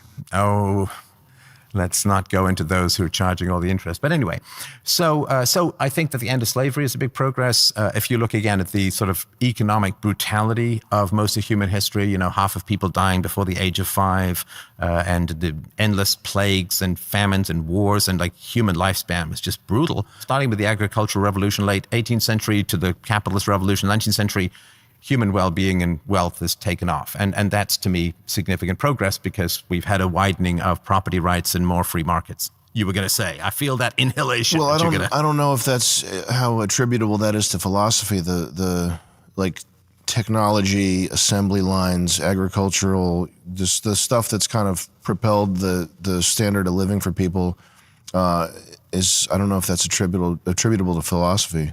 Oh, I would make the case that it is. And I've got a whole History of Philosophers series for people on my show, which is to say that the expansion of self-ownership, which ended slavery, was also the expansion of self-ownership in terms of property rights. We own ourselves and we own the effects of our actions, right? So I own myself, and if I make some bad argument, I own that argument. If I build a bridge, I own the bridge because it's the effect of my actions. So the same impulse that drove Christianity to end slavery, which was you can't own yourself and be owned by another, also helped to extend property rights so that it was the end not just of slavery, which we know more obvious in America and in the Middle East in particular, but serfdom was a big problem in both Russia and many places in Europe, where you had some private property, but you were bought and sold with the land like livestock. The rationalization and privatization of land in the agricultural revolution was the beginning of the rollout of property rights across the West, which was really the foundation for the Industrial Revolution, that all came philosophically that all human beings should be equal in the eyes of God. All human beings should share the same rights. There aren't masters and rulers in the same way that you would have slave owners and slaves or lords and serfs. And so that equalization had very strong roots in the Enlightenment and spread through Christianity and through the state to property rights and the end of slavery, which was the foundation, I think, of the Industrial Revolution. It does sound like God is pretty integral to this process here. How do you kind of reconcile that with your own religious views or lack of religious views, or however you would characterize that? Godlessness. How do you reconcile things? Well, because if God were to give somebody a vision that says 2 and 2 make 4, that would not be wrong, right? They still need to prove it. And so if God says to people, thou shalt not steal means everybody has property rights, well, philosophically, there's a very strong argument, of course, that everybody does have property rights.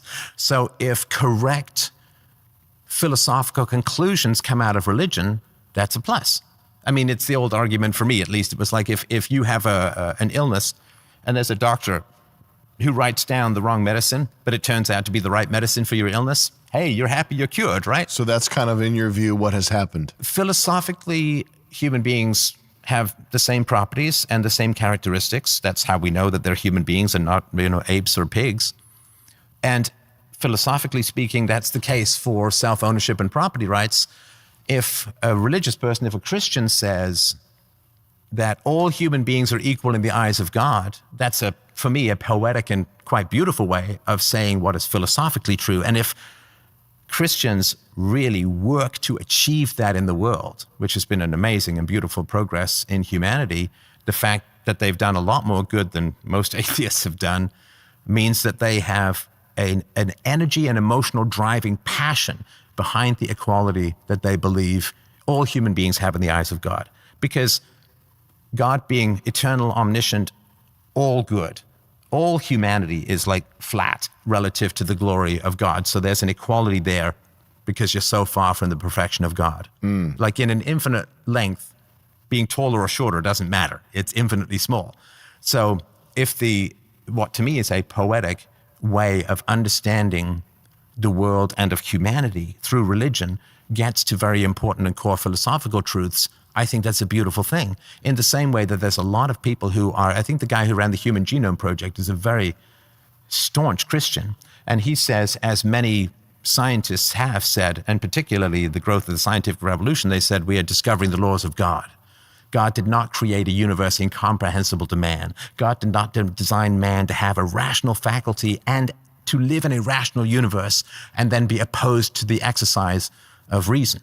And so the studying of God's laws as a tribute to God has produced some amazing scientists. And the pursuit of Christian morals that happen to accord with rational morals has produced a beautiful world. But you don't agree with the sort of the impetus for all that they've done. You don't believe in it. Believe...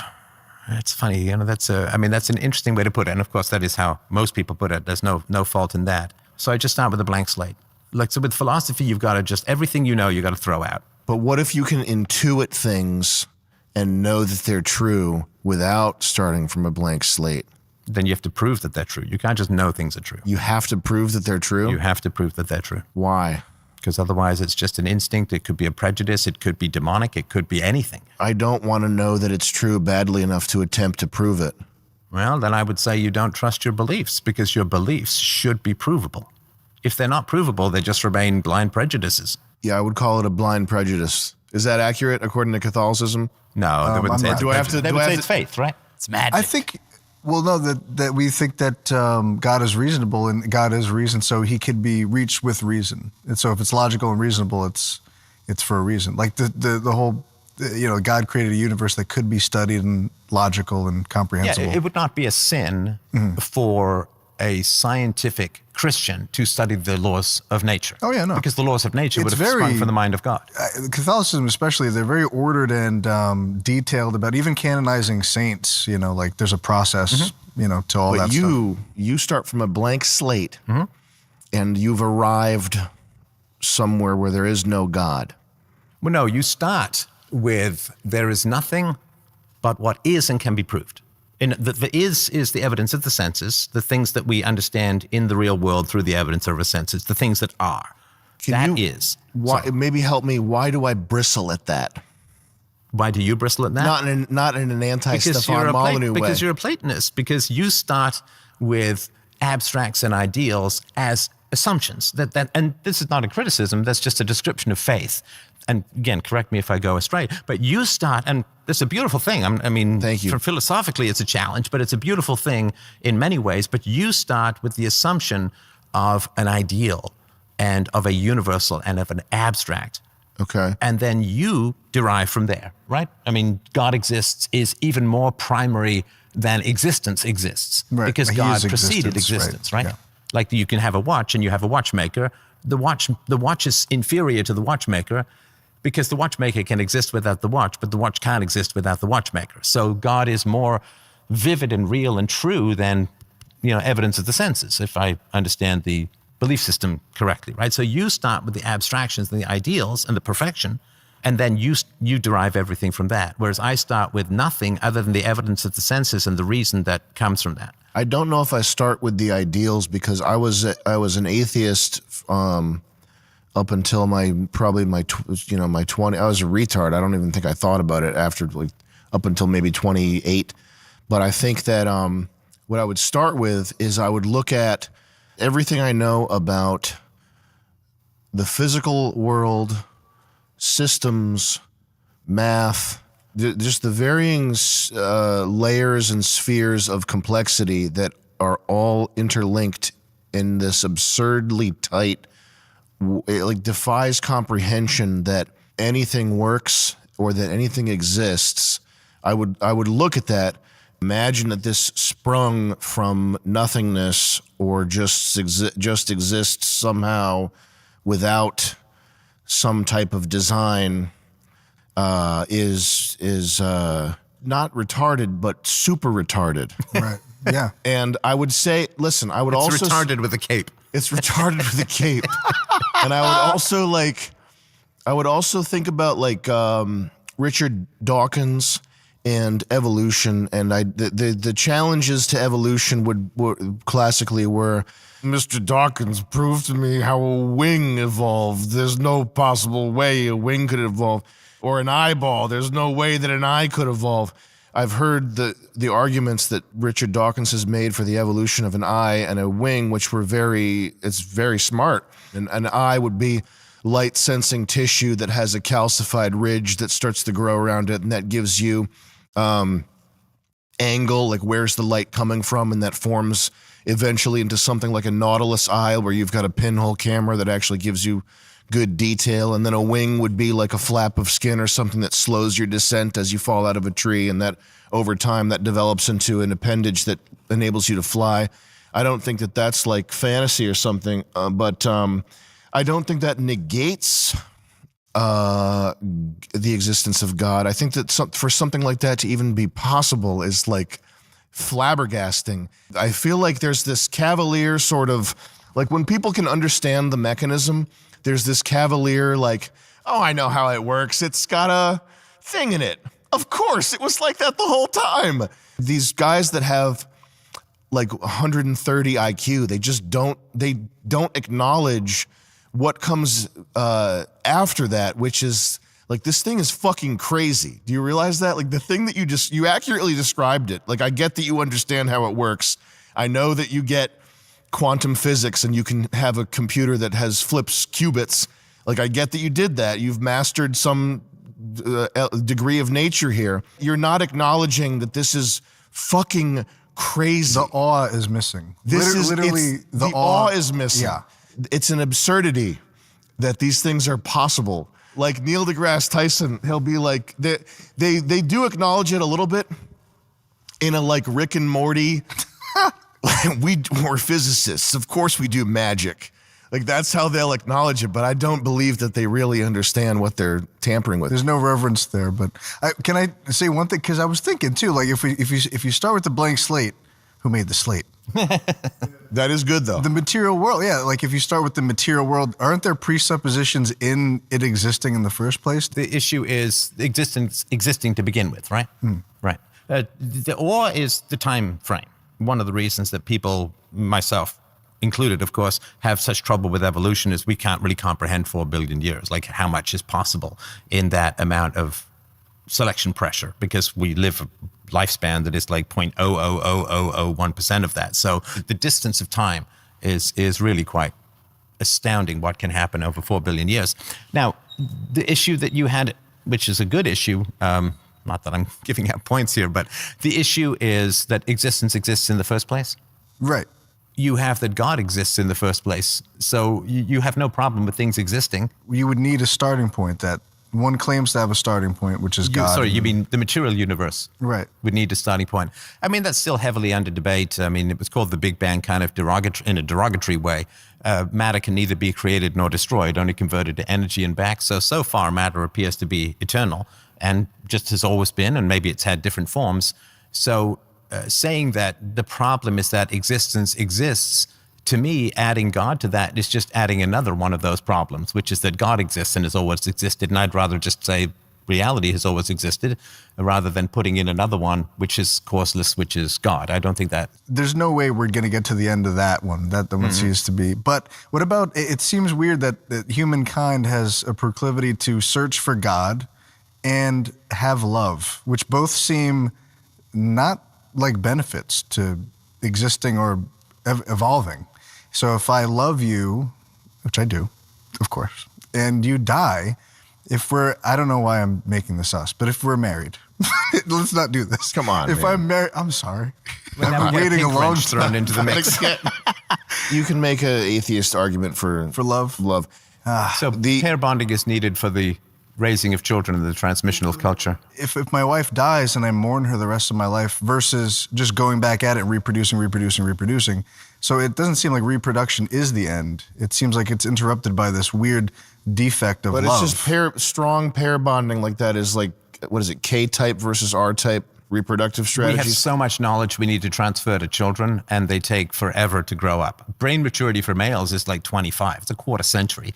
It takes a year for kids to walk. You know, foals can do it like 3 minutes after dropping out of the horse, right? So we need that pair bonding to transmit all of the information, the language, the culture, the religion, and so on, for our children to succeed in our society. So the best way to do that is to have a strong pair bonding. Now, I believe that the best pair bonding, that the true love is our response to virtue, if we're virtuous. And that tends to be the best pair bonding, and the most reliable and safe pair bonding is if we have a man and a woman who are honest and have courage and integrity, because marriage is a vow, right? And the best way to keep a marriage is to have people who keep their word, which is a form of integrity and honesty and honor. And so love in its relationship to virtue is important. Otherwise, it is just, oxytocin pair bonding. Those virtues, do they exist outside of the two people agreeing that those are virtues?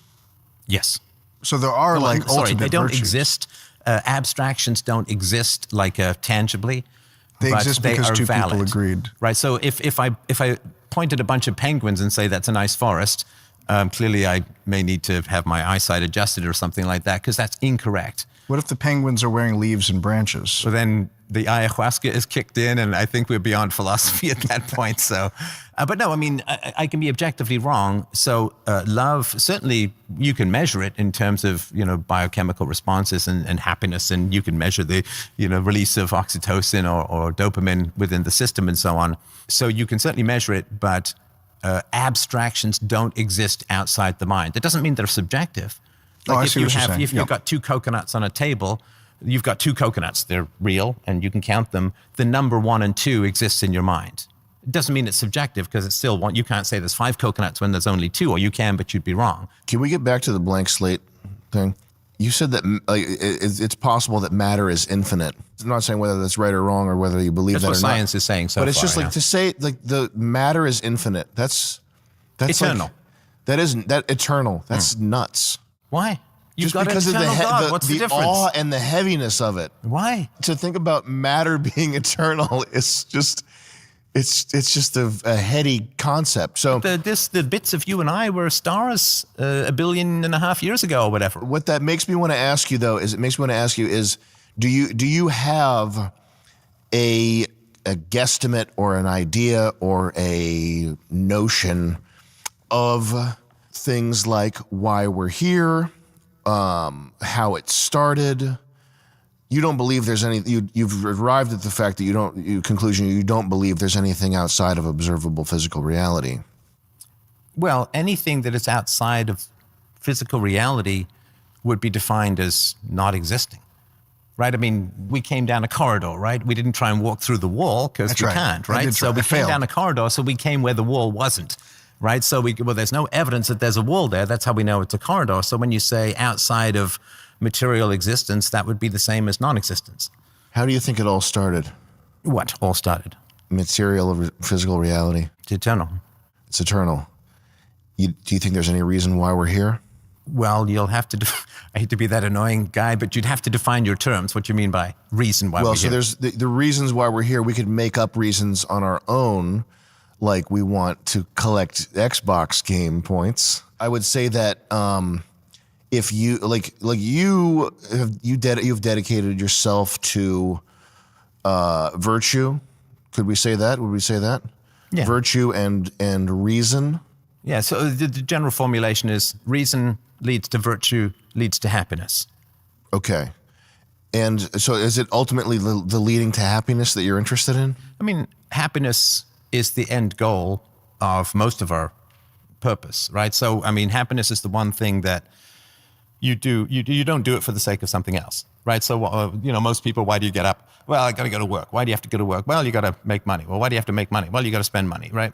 And when I spend money, I'm happy, or at least I'm not anxious. So happiness is the one thing in general that we do not for the sake of something else. That's sort of the end purpose or the end point. So those are your reasons for existing. Is that accurate or not? Well, again, tell me what you mean by reasons for existing. The reason I exist is my parents had sex. Okay, so what I mean is you're like, could I call it the purpose of your life, or would you say that that's procreation or something like that?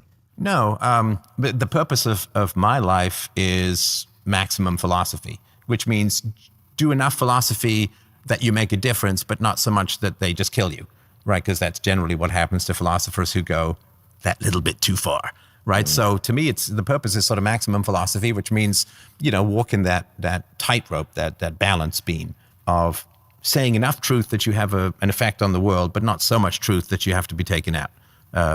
Which of course Jesus and Socrates and Aristotle and Charlie Kirk, sadly, and so on, definitely happens. Now, would you say that this is a purpose that you have created for yourself? Yes, I have created that purpose for myself because I would say that we are the only creatures that we know of capable of even conceiving of something like meaning or purpose. Everything else is just avoiding predators, trying to have sex and eat. Right, so that's all instinctual preferences, right? The rabbit doesn't want to get eaten. It doesn't even know why. It just has a fear response and it runs. And the wolf wants to eat the rabbit because it's hungry and it thinks it's going to taste good, which it's right about. So we are the only creatures that we know that can act above animalistic preferences, sort of base hormonal evolutionary programming. And so if there is anything that means anything to a human being, it is the fact that we are capable of asking the question of what is the purpose of my life and what is the meaning of my life. So you've created this purpose you've for yourself. Bigger picture, the purpose of reality or the reason for physical reality existing, you would say that there is none.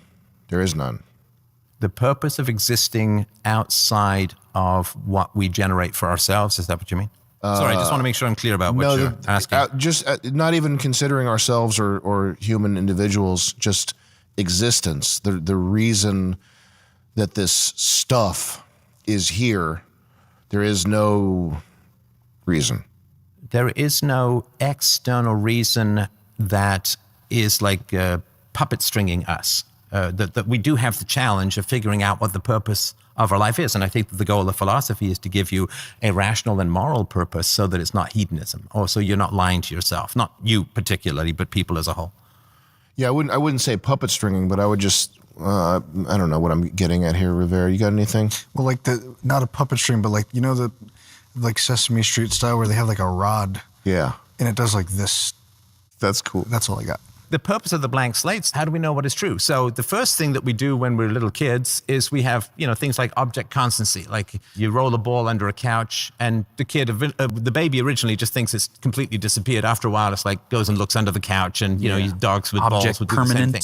Yeah. So we start with, we don't know anything, and then we build up our knowledge based on the evidence of the senses. And then we end up, and this is where the God part comes into me, and I think in a very powerful way, at least for me, is that we absolutely do partake of universal, eternal, I would argue, almost divine consciousness, because we have concepts, and concepts are true forever. 2 + 2 = 4 has been true forever. Gases expand when heated is true forever, right? And you can't ever have a square circle. Something can't be both a square and a circle at the same time. That's been true forever. And I think that's where a lot of our ideas about God come from, is that we actually hook into universal consciousness that is true forever. And that's why we think that there's a consciousness out there that is universal and perfect. No, not the God made, but what Pythagorean theorem has been true since the beginning of the universe, and Pythagoras now lives forever as long as there's people talking about it. Well, his concepts that he found that God made. Well, but what I'm saying is that one of the reasons why we think that there's a fragment of consciousness that's out there that's perfect and eternal is we actually get to participate that alone of all of the animals. We get to participate in that eternal consciousness through the incredible power of concepts. And that is all derived from the evidence of the senses, which God does not partake in, right? We cannot find. I thought of this creative little flourish. When you mentioned corridor, like we're walking here through a corridor, that like what makes an arch or a corridor, it partially the space that you can't see, and so much like anything, that what isn't there and isn't visible is a part of the form of the thing that does exist materially. Well, and so maybe that. But the corridor is what doesn't exist materially. It's defined as the absence. I walked through it fair and square. No, but I mean, there's air there, but there's not a wall. Like if you have an archway in a wall, you walk through that because that's where the wall isn't. So the archway is defined as that which is absent. It's a marker for something that is absent. You are correctly identifying where the wall isn't and walking through that, which requires the evidence of the senses and the understanding that you can walk through something that is not there. And you can't walk through something that is there like a wall. So the purpose, and we haven't got to the ethics and virtue stuff, which is fine, but the purpose is to say we get absolute facts about the material universe through the evidence of the senses. We use that to extrapolate universal concepts. The purpose of a human being has to be that which is most human. That which is the most human has to be involved in our purpose. And the most human thing we can do is create universal abstractions and reason. That is the one thing that we can do that no other creature can do. And the purpose of a thing has to be what only it can do. The purpose of a guy running in a running race is to run the race the fastest. And the guy's going to win who can do it best. And we, of all the animals, of all the creatures, can take sense data and create universal abstractions, concepts, hypotheses, reasons, arguments, debates. Only we can do that. And so if there's a purpose to humanity, it has to be that which is the most essential aspect of humanity, which is our ability to conceive. Sorry. But what if the purpose of the man running the race isn't to win? What if he wants to prove to his nagging brother that he can get off his butt and do something? Then it's still an abstract purpose. Yeah. It's still not to win, but to show something to his brother, right? Oh, I'm feeling a whole lot better now that we're underway with this project here. You guys are sort of the young hot shots. I'm just an old timer here to give you advice, Valentine. Don't end up like me, kid. It's not worth it. You gotta take care of yourself. Make the right decisions. Don't fuck up. What about me? You're good to go. Nice. All right. You guys go ahead. All right. Hi, nice to meet you. Nice to meet you. So I'm Amber, and I wanted to ask, my boyfriend and I both have ADHD. So when neither of us is having symptoms, great. When one of us is having symptoms, the other one can kind of be supportive. But if we're both like in it, how do you like support one another and like kind of get to a place of like functioning again where you're at least like not, the house isn't a mess? And what sort of symptoms do you have at the sort of height of the ADHD? So with him, like, he's like a chameleon where like he'll have something in his hand and he's like, how did I get this in my hand? And then can't find things and like stuff like that. With me, I also, on top of the ADHD, it's like complex PTSD. So it's either going to be like kind of the anxious side, usually, of ADHD where I get a little manic, where I'm just like, yeah, we can totally like buy a 3D printer and start a 3D printing business with no experience and no marketing. Or like, just very like easily triggered. So like if he leaves stuff around and I feel like I'm picking up a mess and it like, brings back stuff about an ex, it's like, okay. Were your childhoods chaotic? Yeah. But is that where the PTSD comes from? Partly from that. I've had one very abusive relationship and then just a few toxic ones that, yeah. Was the first abusive relationship with your parents? Not physically. How so? My mom is a recovering addict, so heroin, alcohol. Oh, I'm so sorry. I'm so sorry. Was that from when you were very little? Yeah. Gosh.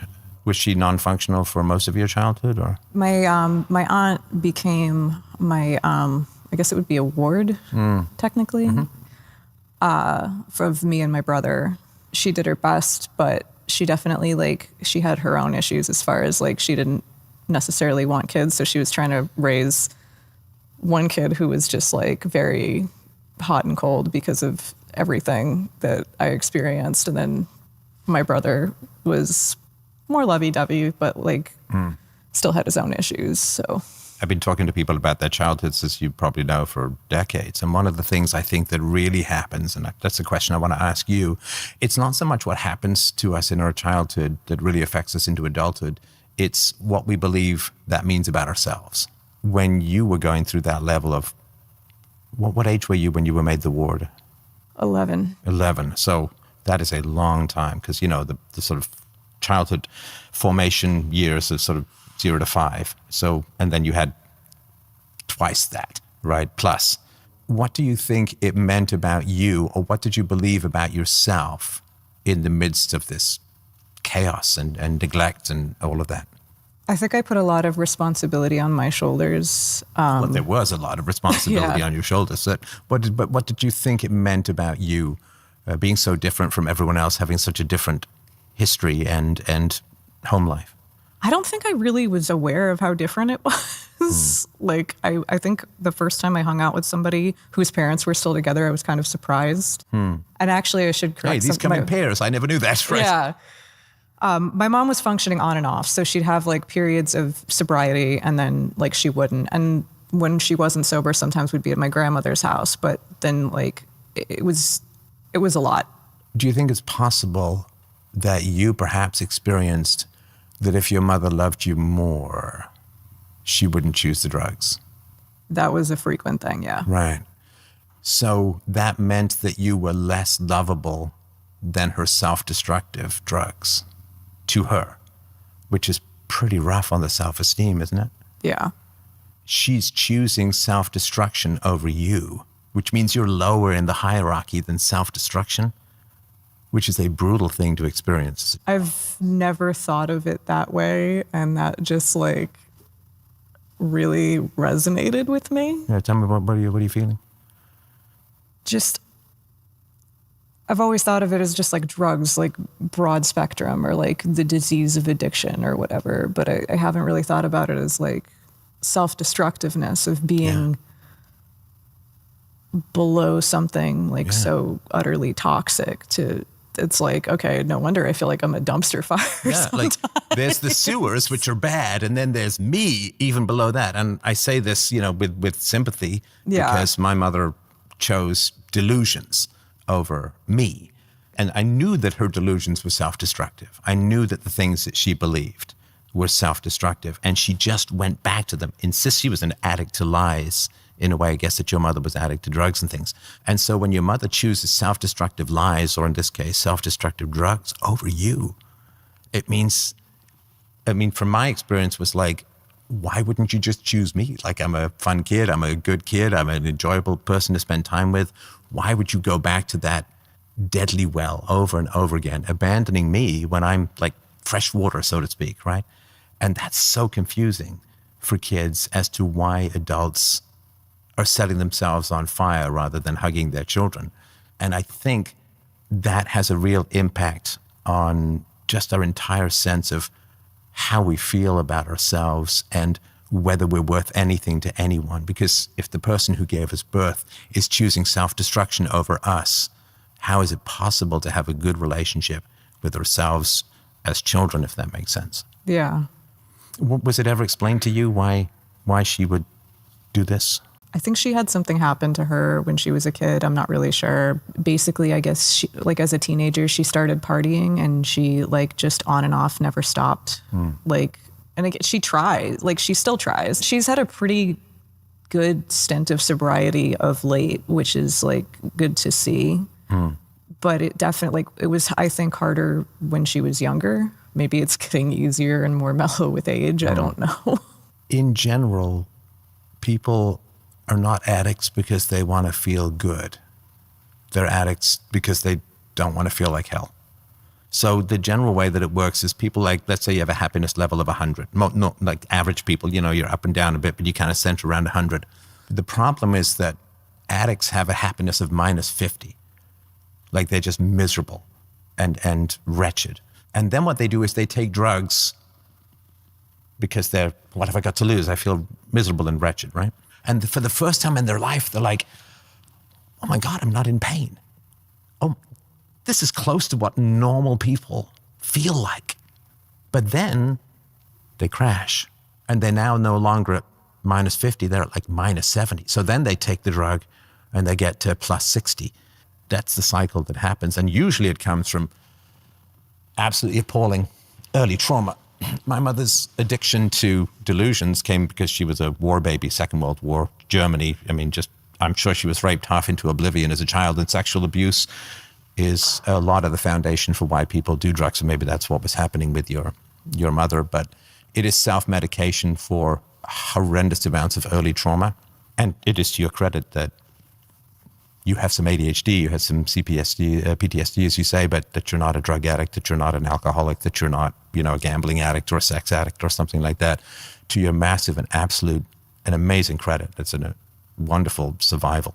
And the reason I'm sort of asking all of this, I think that ADHD comes out of a certain inability to feel centered and at peace with yourself. And that's why I was sort of asking about the childhood, because we distract ourselves. You ever go to the dentist and they have the TV up there and you get really fascinated by like daytime soap operas because you're waiting for that, you know, this, please don't have a problem with my gums or something like that, right? Yeah. So we tend to want to distract ourselves when we're discontented, not necessarily when we're unhappy, because sadness can be a rich and fine experience and all of that, but when we're jangled and discontented and negative about ourselves, we tend to want to distract ourselves. And I think that ADHD sometimes has a sort of essential component to do with we're dancing on Lego bits or thorns or something like that. And that's why I think the childhood stuff is really important. And you said you had these, I think you said 2 toxic relationships in the past, which I think would have to do with the feeling that you were such a negative that your mother continued to choose drugs. That her, if you had been more lovable, or if you'd been more positive for your mother, that she would have turned away from that devil and towards you. Because when you have parents who are really dysfunctional, you become this crazy wooing person. You try to woo them, don't you? You try to woo them back. Come, Mom, have fun. Come on, let's play a game. Come on, Mom, let's do something fun. Let's go for a walk. And you're constantly in this state of trying to woo someone back from a cliff edge or back from something really self-destructive. And that's the only thing you can do as a kid, right? You what else can you do? You can't stop her from doing it, but you can always try to woo her back and woo her back and woo her back. That gives you a sense of will and control, but the problem is it comes at a great personal cost of self-esteem, because you're saying, I can do something to stop Mom from doing the drugs. I can do something to stop my mother from going mad. It gives you a sense of control, which is illusory, but it comes at great cost because then you fail and you fail and you fail and you fail.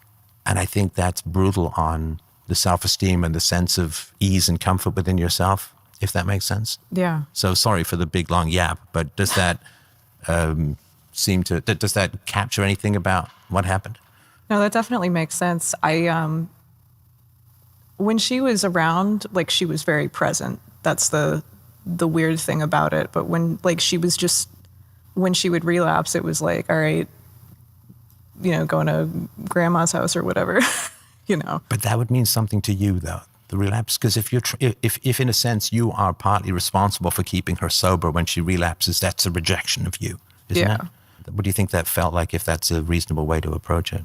Probably, like, if that's like the echo of what I felt in the one really abusive relationship, probably just this sense of like utter, like, why can't you just love me?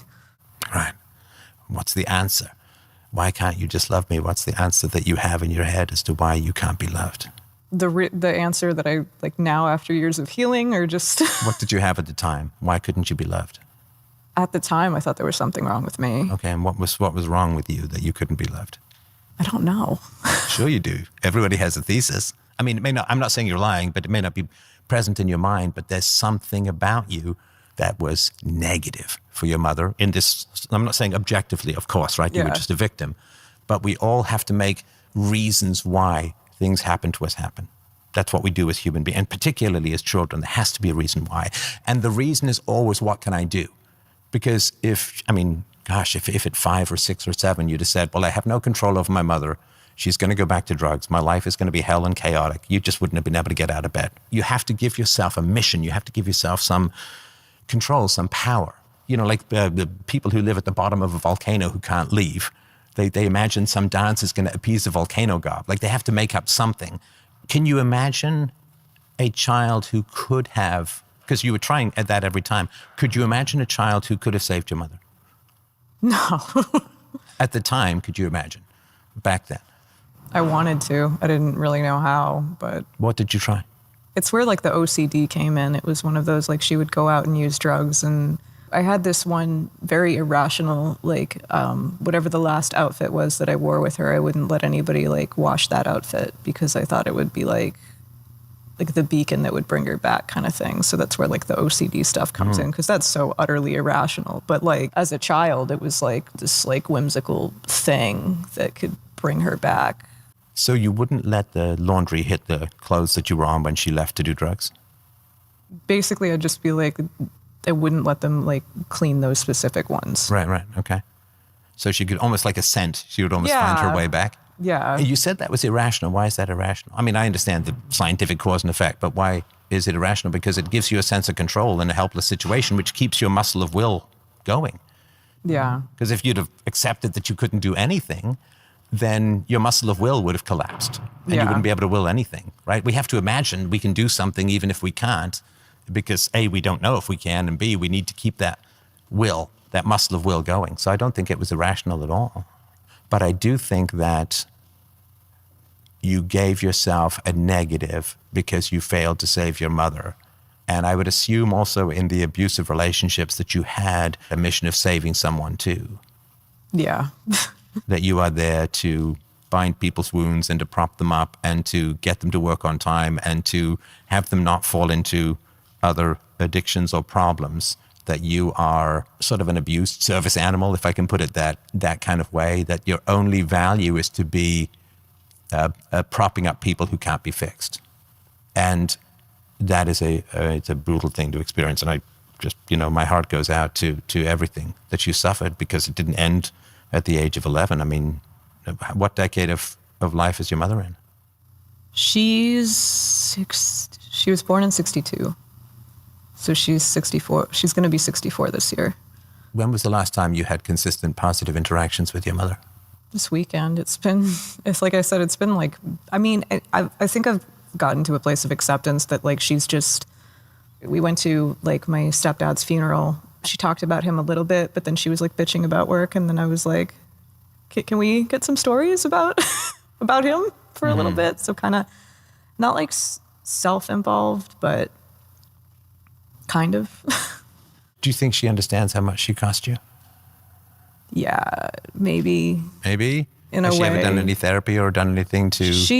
That I do give to her credit, is that she goes to therapy. She has tried a lot to try to feel better. But you don't know what she's self-medicating, right? Because you don't know what happened in her childhood that may have given her that -50 that she had to self-medicate. Yeah, I think that would be important to know. If you knew what happened with your mother, which I assume would be some very severe abuse, I would imagine, I don't know, of course, but sexual abuse, when you realized what she was self-medicating, you would realize just how absolutely helpless you were in that situation. And that takes the weight off, could I have fixed it? Could I have done something different? Because then once you realize something's impossible, that negative feeling about yourself from failing to do something, when you realize just how impossible it is. And of course, she's been under the care of a therapist, and she's still having relapses from time to time. And she's still, as you say, talking about her work rather than the person who had died. So even her therapist can't fix her. Life hasn't been able to fix her. And of course, you at the age of, 5 or 10 or 15 had absolutely no chance to fix her any more than I assume that these abusive relationships that you were in, I assume you didn't fix them either, right? No, it's okay though. I would just say, if I were in your shoes, very stylish shoes, I might add, if I were in your shoes, then I would say, what is the weight that I'm carrying of being chosen less than the drugs, of having a mission to fix a mother, which you have to have as a kid. You have to have that mission, or you can't even get out of bed. But that mission comes at great cost. And what is it that is remaining? And it might be a good question for your boyfriend as well. Like, what is it that is remaining that is weighing me down, that is a negative view of myself? I mean, it's a cliche, right? But of course it wasn't your fault. You couldn't have fixed it. It is an impossible thing. Even experts, my mother was institutionalized. They couldn't fix her. They had complete control over her legally, medically, anything. They could not fix her. And so as a kid, I had no chance to do any of that. When you can step out of that obligation, that weight, and that role and say, I was born into a real shitstorm. I had absolutely no chance of fixing it, but I had to believe that I could, just in order to get through, at the age of 5 or 10, and you say, well, I'll be free when I'm 20. It's like, you might as well be free in, 4 generations from now, because that time makes no sense. And the real honor is in the surviving and in the not doing it forward, not being an abuser yourself, not doing evil in the world because of the trauma that was done unto you. And what was done to your mother by your mother was evil, in my view. But when you can recognize the impossibility of the mission and the necessity of the mission, then you can let go of anything about yourself that you perceive to be negative because of the failure and because of the fact that you were lower than drugs for your mother. That's on her, that's on the drugs, nothing to do with the purity and beauty of who you are as a person. And I think with that, maybe some of the distraction habits might subside, because you have a more positive relationship with yourself, and you can give yourself that honor of having survived a desperate battle. People who have not had, I hope that people here haven't had that kind of difficulty. It's an absolutely desperate battle that goes on day after day, week after week, month after month, year after year. It is exhausting. And it's necessary, because you have to retain some sense of power and will in your life as a whole. And to let go of all of that you were born into a terrible situation. It seems like you've done a magnificent job of flourishing through that, and just letting go of those last negatives, I think, will have a lot to do with peace of mind, if that makes sense. Again, I'm really sorry for the long speech, but no, tell me what you think. It's been nice hearing it, because it's a different way than I've heard anyone describe it. I'm really sorry for that. And I'm if you ever want to call in, just it's on the website, freedomain.com/call. I'd be happy to chat further. And congratulations on your survival. And can I get a hug? Give a hug. Yeah, what's on your mind, my brother? How can I help you? I would like to know why a lot of times when you're dealing with a partner that's been through, I would say, trauma, they never receive therapy or anything for it. And then when you get with them and you try to enforce what you learned on them, they have an issue with it. So this is a romantic relationship? Yes. Okay, and this person has gone through a lot of trauma. They've never gone to therapy. Absolutely. And you've done some therapy? Absolutely. And then you're like, hey, let me bring my special knowledge to you. Yeah. And they're like, right? They're just like sunlight to a vampire. Is it avoidance or hostility, or what are you getting? It's a mix of both. A mix of both? And there's often that you're not my parent type of energy. Yeah. And it's never that. Yeah. You know, you're just trying to give them a little something that you learned, and not to go to sleep angry, you know, just to work things out. When you notice something in someone, it's because you went through it, as myself. How hot is this person? 1 through 10? Tamale. Yeah. So that's high, right? Yeah. Okay, so because if there's a difference in sort of self-knowledge, usually that's compensated by something, and often that's looks. Could be money, but you don't look like that materialistic a guy, so. Right. Can you give me, and I know we don't want to go into too much detail here, okay. Can you give me a situation where there's a conflict and where you feel the need to give them some self-knowledge tips? The main one I deal with right now is I have OCD to the max, and you know, she would come in there and cook on the stove, and you know, she make food. Cook on the stove. Yeah, you know, the witch. No, she's doing okay, right? She's doing what, you know, and you know, there's stains all over. So once she's done, she's sitting down, and I'm like, I lose it. I start wiping everything down, and for the life of me, to notice that she doesn't do it afterwards. If she doesn't clean up after herself, it's an issue. Yeah. And she's like, I'm not like you. I don't just clean up after I eat. I'm comfortable with spaghetti on the ceiling or whatever is going on, right? Drives me crazy. So that's an issue that I deal with. Why do you think you have OCD? I know why. Okay, there's a self-knowledge guy. Yeah. Okay, yeah. So there's two ways that the habit kicked in first. So my grandparents, rest in heaven, they taught me how to clean up after yourself, you know, make sure, or the typical, no woman wants a man that's dirty. Then my mother, which she has her trauma, you better clean up. You're not going outside or you're going to get whipped. So that's in the play. So now it's embedded in this brain to where I'm like, all right, I got to. So hang on. So when she says whipped, Ike like Turner. Switch, like pick your own stick from the backyard? Like, what are we talking here? Yeah, she's from the country, South Carolina. My mother. Okay. Yeah. So like whack, like with implements, like what would you get hit with? Everything. Yeah. You know the bottom of the bunk bed? Yeah. The wood part? Yeah. Jeez. And you know it has the nails. Come on. Yeah. Come on. I'm so sorry, brother. That's Don't be awful. No, okay. I am sorry. I think that's terrible. Yeah. I'm a dad. The idea of even yelling at my kid is appalling to me, and hitting him with nails and sticks. And my God. And so how often would this happen? Oh, that happened a lot when I was younger. Okay, how? But, you know. Weekly, monthly? I would say whenever it would be bad, but I know there was a deeper problem with my mother in that sense, because she never got therapy. She never got help for the things that she went through, you know, so. When you say bad, what do you mean? Just doing what typical things like kids would do. Like, bad. Like, what do you mean bad? Leave the house dirty or make too much noise while she's in there. Be a boy, be a kid, right? Yeah, you're just playing. But for her, that's just like you're interrupting whatever's going on in her brain. So how often?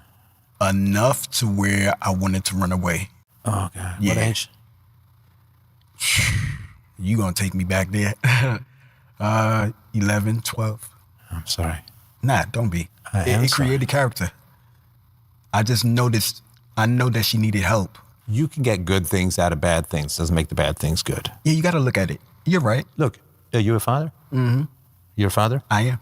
Would you hit your kids with a... Hell no. I talked to her. Good. Okay. Yeah. Fantastic. Yeah. From my perspective, amazing, heroic, beautiful. It's in the past. It's a moment. It's not entirely in the past because, I mean, it leaves mental stuff, right? True indeed, right? But I'm able to talk about it now. Before I used to break down and I'm mad at the world. I couldn't watch certain things on TV. It messed up relationships I was dealing with because I had so much animosity towards a woman. Like, you're angry and your first resort is to act out in that way. Right. But, you know. What about your dad? I haven't heard anything about him. I mean, don't give me all these black guy cliches. Violent mother, absent father. Come on, man. Break a cliche for me here. I got you. I'll do one better for you. I'm going to play on you. My sperm donor, he's from South Carolina. He was in the Navy. That says enough. He went through his situations. He wasn't there. My first interaction was pretty much seeing him drinking and blaming my mother. For the drinking? Yeah. So that was all right, though, because there was a guy that became my dad that was dating my mother, and he showed me, so that's my father. Okay. How old were you when he came around? Oh, man, 16, 17. So a little late for some of the man stuff. I mean, you can get some, but... Still. Yeah. It was helpful. Better than nothing, for sure. I needed that. Yeah. I needed structure. What's your relationship like with her now? Oh, we're good now. But it took therapy. Did she apologize? Oh, yeah. Yeah? Yeah. I was like, I didn't know how much I needed that. Yeah. You know, but to see her become the child now, and I'm the adult, like, hey, Mom, we're good. I wasn't ready to tell you the things that you done back then affected me mentally, messed me up, and I had this full of rage towards the world. Didn't understand what God was doing. You know, I was like, why God allowed these things to happen to people, you know, but you had to continue to trust God and everything. So when your wife does her evil deeds in the kitchen, makes you a sandwich or, makes you some spaghetti or whatever it is. So she makes something, she leaves a mess. Yeah. And what's that feeling for you? There's something that comes before getting mad. Oh, I already illustrated it to her. I just said, hey, you're sloppy and I'm conditioned. Because when you made a mess, what happened? Oh, man, I was in trouble. You got the bunk bed stick. Let me tell you, in trouble. So I tell you the way I think it works, and obviously if it doesn't fit your experience, tell me and we'll change it. When you have a violent parent, you internalize the parent, right? Sure. So it's the question of if there was some guy, I mean, you're a big guy. Imagine there was a guy twice your size, right? And he says, hey, man, I can punch you or you can punch yourself. You would choose what? He's not punching me. No, but he says, I'm going to punch you or you can punch yourself and I won't. Yeah. What would you choose? Neither. Well, no, but you'd choose to punch yourself if you had to make a choice of one of the two. Because you can control that, right? You can pretend to punch it, but if he punches you, God knows what's going to happen. But if you punch yourself, you can kind of fake it, right? Or pretend or something like that. You're more in control in of that that context, right? yeah. Okay. So when you have a violent parent, you internalize that because you want your inner mother to yell at you before your outer mother hits you with a stick with nails in it. Absolutely. Because your inner mother yelling at you will make you clean up. And hopefully that means your mother, for real, won't beat you with a stick. Absolutely. Right? Yeah. So what happens is your inner mother is there to protect you from your outer mother. Yeah. Now, your outer mother will stop hitting you. It's a whole lot more tough to get your inner mother to stop yelling at you, or in this case, your wife. You're actually trying to save her. You're trying to have her not get beaten. Does that make sense? Yeah. Because if she was your sister and she made a mess, your mother would go nuts on her, right? Oh, yeah, absolutely. So you're trying to help your wife not get beaten, not get screamed at, not get tossed out of the house. Right. I tell her to meet me there. I broke it down in a way where I said, listen, I'm conditioned here. I just want you to meet me there. I know you're not like me. You're not supposed to. We all have our own kind of stem of who we are and what we do. She notices that. I know. Once I get into that kind of, all right, I just seen she made spaghetti and she's eating and the stove got all this grease. Yeah, I get all that. I literally walk in the room to avoid me saying anything to her, But then when there's times I get out of my... I would argue to you, my friend, that you can't get closer to your wife than your inner mother will let you. So what's between you and your wife in these moments of conflict, I would say, is that inner mother who you got to protect. Absolutely. Right? If there was some, I don't know, lion or pit bull or something loose in the house, you wouldn't be close to your wife. You'd just be trying to protect her from getting mauled. Absolutely. And so because your fight or flight mechanism kicks in, because your inner mother is trying to protect your wife from getting beaten and protect you from getting beaten, you are now not relating to your wife anymore. You're now relating to your mother. Wow. If it was truly in the past, that would be in the past too. But right now, your mother still activates. When there's a mess, you're like, here comes the stick with the freaking nail in it. That could put out an eye, that could wound you severely. Yeah. And so the problem is, I would say that between you and your wife comes your mother screaming in like a banshee in your mind. I don't think, and maybe this comes from the religious acceptance that you've been talking about, but you need to find a way to deal with that inner mother, because the outer mother's not hitting you, she's not hitting your wife, right? She doesn't have that power anymore, but in your mind, the time has not passed. And listen, for most of our evolution, we didn't have any choice, because your wife would be just like your mother, because they're all in the same tribe, all in the same local village or whatever it is, right? But now we have this ability to choose wives who are different from our mothers. Thank goodness, because I wouldn't have got married if I couldn't choose a wife different from my mother. And maybe you wouldn't either, because you wouldn't want someone beating your kids, right? I think there's something that is in your mind that is not pushed back up against your mother, and maybe there's the acceptance thing. And the acceptance thing is great, but maybe the part where you're more angry, because it's a weird kind of thing. It's the anger that cools the inner mother, because the inner mother was there because you were helpless. And if you haven't gone through the phase of being angry at your mother for the beatings and the violence, and maybe driving your father away and all that sort of, and kicking you out when you were 14, 15, did I get that right? Yep. Incredibly dangerous, like seriously dangerous, right? That level of anger is a way of signaling to your inner mother that you're safe now. But if you jump over the anger part, you go straight to the acceptance part, what generally happens is you don't feel safe. Because the anger is when you say, I'm safe. Like, you know, it's a cheesy movie. Sorry to even bring it up. Back to the Future. Have you ever seen that movie? It's my movie. Okay, so the nerdy guy, Crispin Glover guy, I can't remember his name. He's constantly bowing down, and then finally he hits the bully, right? And after that, his life changes because he gets angry and he hits the bully. So when you have a tyrant and a bully and a violent person in your life when you're little, what signals to your whole brain that you're now safe is you can get angry. Because you couldn't get angry with your mother as a kid, right? Could you imagine? She's like twice your size and you say, you hit me, I'll hit you back. What would happen? I did, but I would walk away. You would get angry, but you would walk away. Yeah. But you couldn't fight back. At all. Right? When you get angry, it cools the inner mother, because your inner mother is like, oh, when you get angry, it signals to your inner mother that you're safe, that you're no longer under the power of the outer mother. Now, when you get angry, then when your wife leaves a mess, it doesn't trigger you, because you don't have that inner mother who's like, save her from the beating, save you from the beating, save you from the dangerous violence, save you from that which could maim or really harm you. I mean, I'm telling you, man, I've heard a lot of these stories. The wood with the stick in it, the stick with the nail in it, that's evil. Nothing. If you can get angry at what happened to you, and maybe even with your mother directly, then what that signals is that you're in a safe place now. She doesn't have power over you, because anger is when we, not to use too American example, but the old slaves, they couldn't get angry at their masters, right? Now you can get angry at people who get mad at you. The slaves never could, because they were powerless. Yeah. So when you get angry, you're signaling to your entire mental system that you have independent strength and you're no longer under the control of a tyrant. And then if your wife makes a mess, you don't have anyone to save her from, and you don't have to be aggressive with her. What's she cooking that's making such a mess on the oven? Oh man, so she make everything.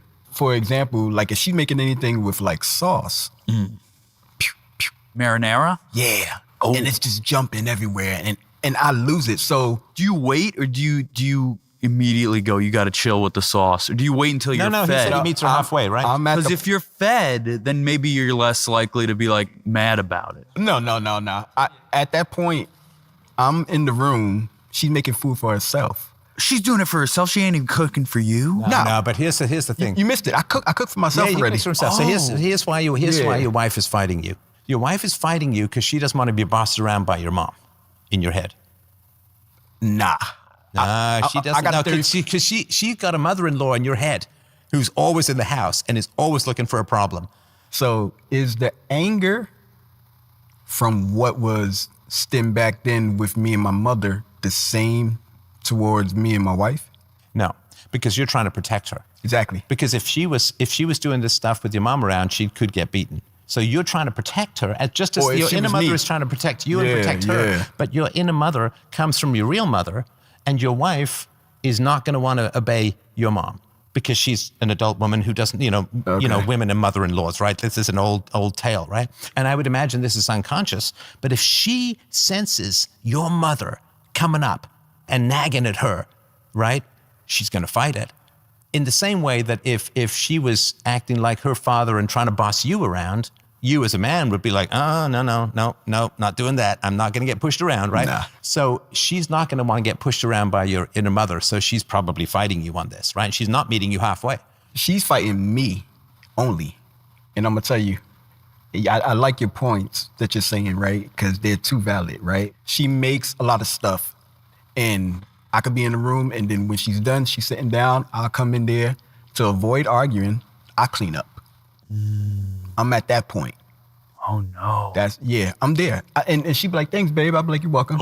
Instead of arguing, because thankfully, therapy. He was right. In the beginning, I blow up. I'm like, yo, what is this? This is crazy. And my mind is going crazy, but let me answer yours, right? So when she sees me, she understands that this guy, he likes things. He likes the bed made up, even though I'm coming back in the bed. What if you bought her a really expensive mop? Man, I wish I had a picture to show you the mop that I have. Try this next time. Just to But gift it to her, rewrap it, put a big bow on it, say, babe. Yeah, you So try I know giving, it's not your you birthday. try giving Nah. your wife a cleaning implement. No, Do they not like that? You're going to end up with the implement someplace gonna start unholy. more Ryan has an issue very similar. His wife loads the dishwasher up incorrectly, so it runs a cycle, and you get cake batter all over the forks and Ain't knives. no way. Y'all trying to start a problem. Try this with your wife. This to me would be the opposite of what you experienced, which would be because it could be funny, right? So you see that spatter, and it's like, oh, you in trouble. You in trouble. Okay. I told them not to do that. Mama's going to get you. You in trouble. Mama's going to be mad. Oh, I'm going to get her. Right, no, but that would be to say, like, you understand what's happening, For sure. and you're sort of making a joke, like... Yeah, a lot of times you just gotta laugh it off. That's what I do now. Thank you so much. I appreciate Great chat. Really appreciate it. I hope it goes well. Okay, so first of all, are we paying people with checks? Yeah. What is this, 1990? That's that's just wacky. That's what I'm glad we have some slapstick check writing, Mr. Big. You should get some shells from Tahiti. Second of all, when next thing you gotta get them to wrap it up. You gotta call it a stage direction. What's that? What's a stage direction? Hand gesture? You just go, guys, I know we're making progress here. We got about 2 minutes left before we gotta wrap this one up. That seems more interrupting. You walking over and showing the guy your watch is so fucking weird. It was effective, though. It worked. And what's your name? Joe. Joe, nice to meet you, Joe. What's on your mind? You know, I've been seeing this girl, and things started off really good, and then things kind of got toxic quick, you know. A lot of misunderstanding and back and forth. It's going well. When did you meet her? We met through a dating app. We basically were living together at the casino for like a week. I feel like we just fast forwarded through the beginning of that. I've got a bit of a history of gambling, so the Foxwoods and stuff. Then how do you live at the casino? Like, how does that? Well, they give me free rooms a lot over there. How does she end up living with you at the casino? Well, we weren't living there, but we stayed for like a week, like straight. Okay, you know. got it. So and how long was this after you met? Well, we met about 6 months before and kind of had like a one-off thing. And then we went to breakfast in the morning, and then I left her at the diner to go gamble. And so then she didn't want to see me again for 6 months. Then 6 months later, I was able to kind of win her over again, and she agreed to start seeing me again. Yeah, we started hanging out a lot, getting close. And then, you know, the thing is she's got a lot of friends. A lot of people always calling her phone, a lot of the opposite sex, so... And I was getting a little jealous. At first, I was kind of like, who's this guy? Who are these people, you know? That started causing some fights. And then, you know, unfortunately, we had a big blowout that ended with me losing my car, dislocating my shoulder, her getting arrested. You had a blowout? Where's the car and the shoulder involved? She had a little bit too much to drink. She was acting a little crazy, causing a scene at the casino. I'm trying to get her out of there. She's kind of fighting with me. We get out of there, and then, you know, basically, somehow my keys end up outside the window in the woods, and I had to pull over on the side of the road. Somewhere in there, I went to go slam a car door, and I guess the way I twisted and turned my arm, I threw my shoulder out. So oh God, I was in like the worst pain of my life. I had to call 911 and have the ambulance come. And was it like right out of the socket? Oh yeah, just straight out of the socket. I immediately like fell to my knees, like in the worst. She thought I was like kidding. I was like please. Okay, Like, and that's the shoulder. What about the car? Well, the car was a rental through Hertz to Uber with. So Yeah. it was also what I was using for my income. And I was a couple weeks behind on payment. Because the gambling wasn't going well. Because the gambling okay? wasn't going As well. it generally doesn't, yeah. Yeah. So the car got towed. Okay. And then I wasn't able to get it out of the impound because it was in Hertz's name. You know, it was a rental. And I owed money on it. So they didn't give it. So I lost the car. I lost my income because I was Ubering in the car. My shoulder's out of commission now. I'm about 1 month out from the healing process. This was fairly recent. And how's your shoulder now? I mean, it's a 1 month out. You know, it's getting better slowly but surely. The but shoulder stuff is tough. Oh, like, yeah, it's only back and knee and shoulder is like a nightmare. But yeah. Yeah. So how long have you been dating her? Forget the one night stand. Like the 6 months later, how long ago was that? About 2 months. 2 months. Okay. And how have things gone since the blowout? Good and bad. We've had good moments. We live about an hour away from each other, so she's taken the train a couple times to me. She doesn't have a car either. I've taken the train a couple times to her. We've had some really good nights, but then also some really bad nights. Right now, we're actually in the middle of a fight. I'm just kind of fighting over things that, you know, things that she's done that to me are kind of sketchy. And then it seems like we never really can resolve the issue. We kind of like, she kind of gets defensive and deflects it, and it just seems like it never gets resolved. And then like I try to forgive her and like move past it, and we'll be good for a few days or a week or something. And then, you know, some little thing will trigger like everything, and then everything will all come back at once. And then I'll start like, you know, attacking her and, you know, lashing out at her. How out of control was your childhood? I would say not too crazy. She's had a tough child. She was in and out of like foster care and Let's stuff. talk about you. Let's talk about, she's not here. Let's talk about you. Nah, yeah. I was a pretty normal childhood. I mean, maybe, you know, some verbal abuse from my parents, you know, they would fight a lot and stuff. So a little bit of a chaotic household, but nothing crazy. So how often would your parents fight? A fair amount. They even till today, they're still together, but they're always like, you know, verbally back and forth. They don't really know how to communicate with each other and stuff. So what did they say to each other? How bad does it get? I mean, it's been bad before. You know, they'll fucking be yelling at each other, swearing, screaming at each other. Full on neck. Nah, not too much. I've never seen any physical abuse or anything. No, but I mean the screaming. Is it like top of the line stuff? Yeah, bad verbal abuse. Yeah. You said fairly often. I don't know what that means. And you're a decent amount. I mean, growing up, I don't know how often or not, but like, unfortunately, I'm back living with them right now because my situation. What, is it weekly, monthly, or? Oh yeah, at least a couple times a week. They'll get into some sort of, you know, argument, or they don't know how to communicate with each other. You know, me and my sister have told them in the last couple of years that they should have gotten divorced. So I'm not sure, but I guess maybe they love each other in their own. No. Hey, I've had. No. You can't love at someone. You can't love someone and scream at them a couple of times a week. That's not love. That's something. It's attachment. It's okay. Let me ask you this. Trauma bond, maybe. So when I see good-looking people, good-looking guy, I always think about whether their parents are good-looking. So when you looked at your, you most have seen pictures of our parents when they were younger. What did your parents look like when they were younger? Yeah, I'd say they're both objectively attractive. Do you think maybe they got together for reasons of looks and vanity? Quite possibly. Okay. How attractive is the woman that you're seeing right now? She's pretty hot. Right. So do you think that you might be with her in the same way that your parents are with each other for looks and vanity rather than qualities of character? Well, it definitely started off more as lust and vanity or whatever. But I mean, I think she's also, I'd like to think there's other things that are just more than a physical attraction. And I'm not disagreeing with you, but and just because I don't know you or her, tell me the virtues that she has that you admire.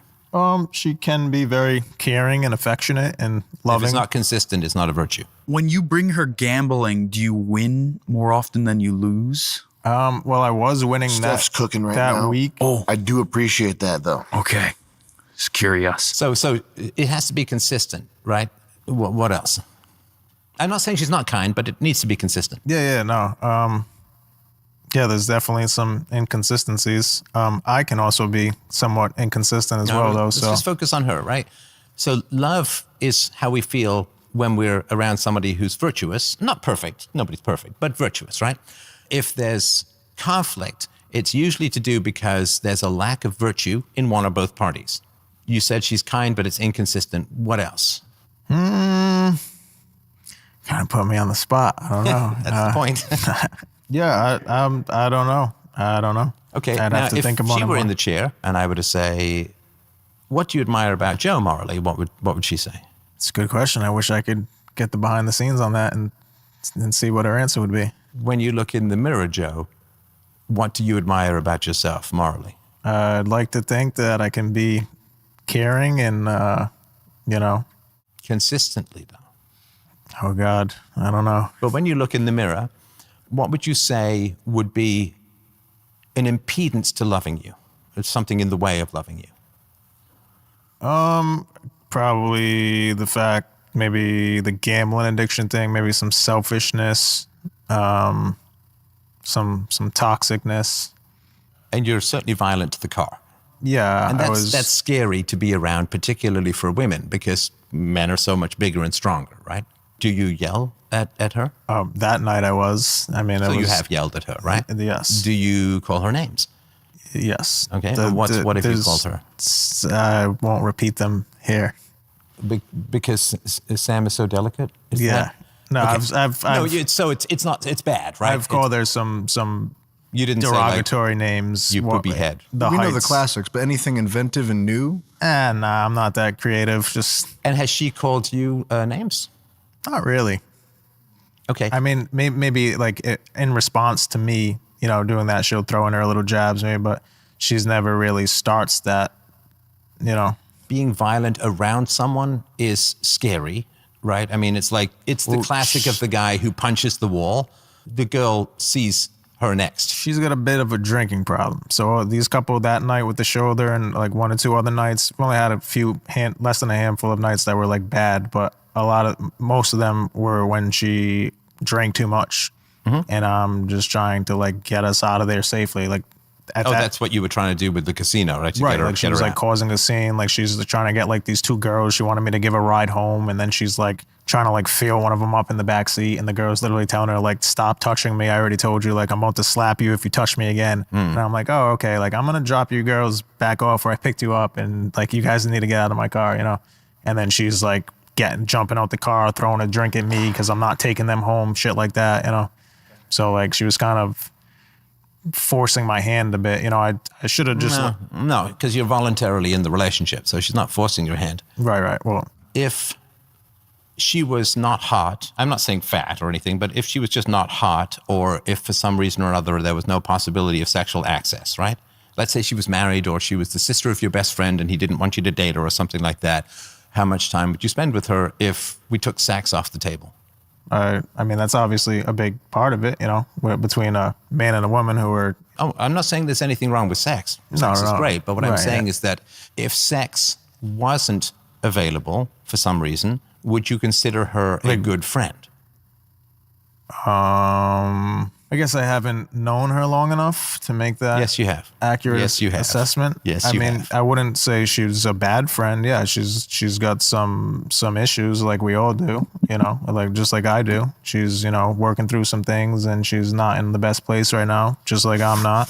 But yeah, she's done things that have like shown, character and shown. Okay, and again, not disagreeing with you, but what are those things?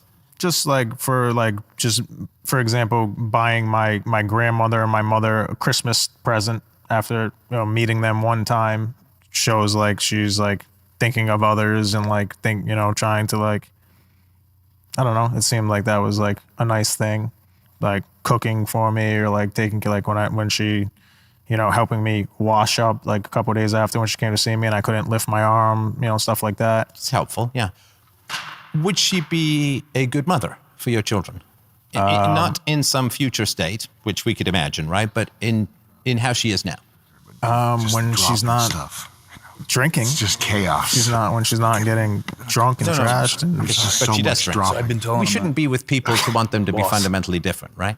Yeah. I mean, well, you'd like to think that, with an added responsibility of a child, all their, better qualities would come to the forefront, but... The sound of the gum. I don't know. Maybe not. Splitting my ears in this room. What is love and sex for? For her? No. What is it for as a whole? Sorry, one more time. Why do we have sexual desire? Why do we have the capacity for love? What is it? I mean, to procreate, right? To have a family eventually. The purpose of love and sex and pair bonding is children. Sorry, I'm just going to have to wait for this. Right, It's very distracting. That was louder than what Yeah, I if you did. could not, that would be great. Tells me Yeah, to so be the quiet with purpose the boss. of love I guess so. and sex is pair bonding for the sake of raising children, right? Yeah. If you are choosing a woman with your children's best interest in mind, I assume at some point you'd like to become a dad? Okay, what the hell? Yeah. Funny enough, that He's what just are an you doing? example of bad noise. That's Okay, can we not? I'm really trying to do this. Sorry, Steph. Sorry, Steph. So, do you want to become a dad at some point in your life, do you think? Yeah. Okay. Yeah. So, if you were to choose your partner with your children being able to cast the deciding vote, would your children choose this woman to be their mother? Wow, that's quite the question. I don't know. You do know. It's a good question. You know. Don't give. You're too smart a guy to do that. I'm gonna say yeah. You would. Your children would choose her. Yeah. Okay. Would her children choose you as their father? Yeah. Out of anyone? I mean, who would they know? No, but I mean, imagine that they could choose anyone. Would they choose you?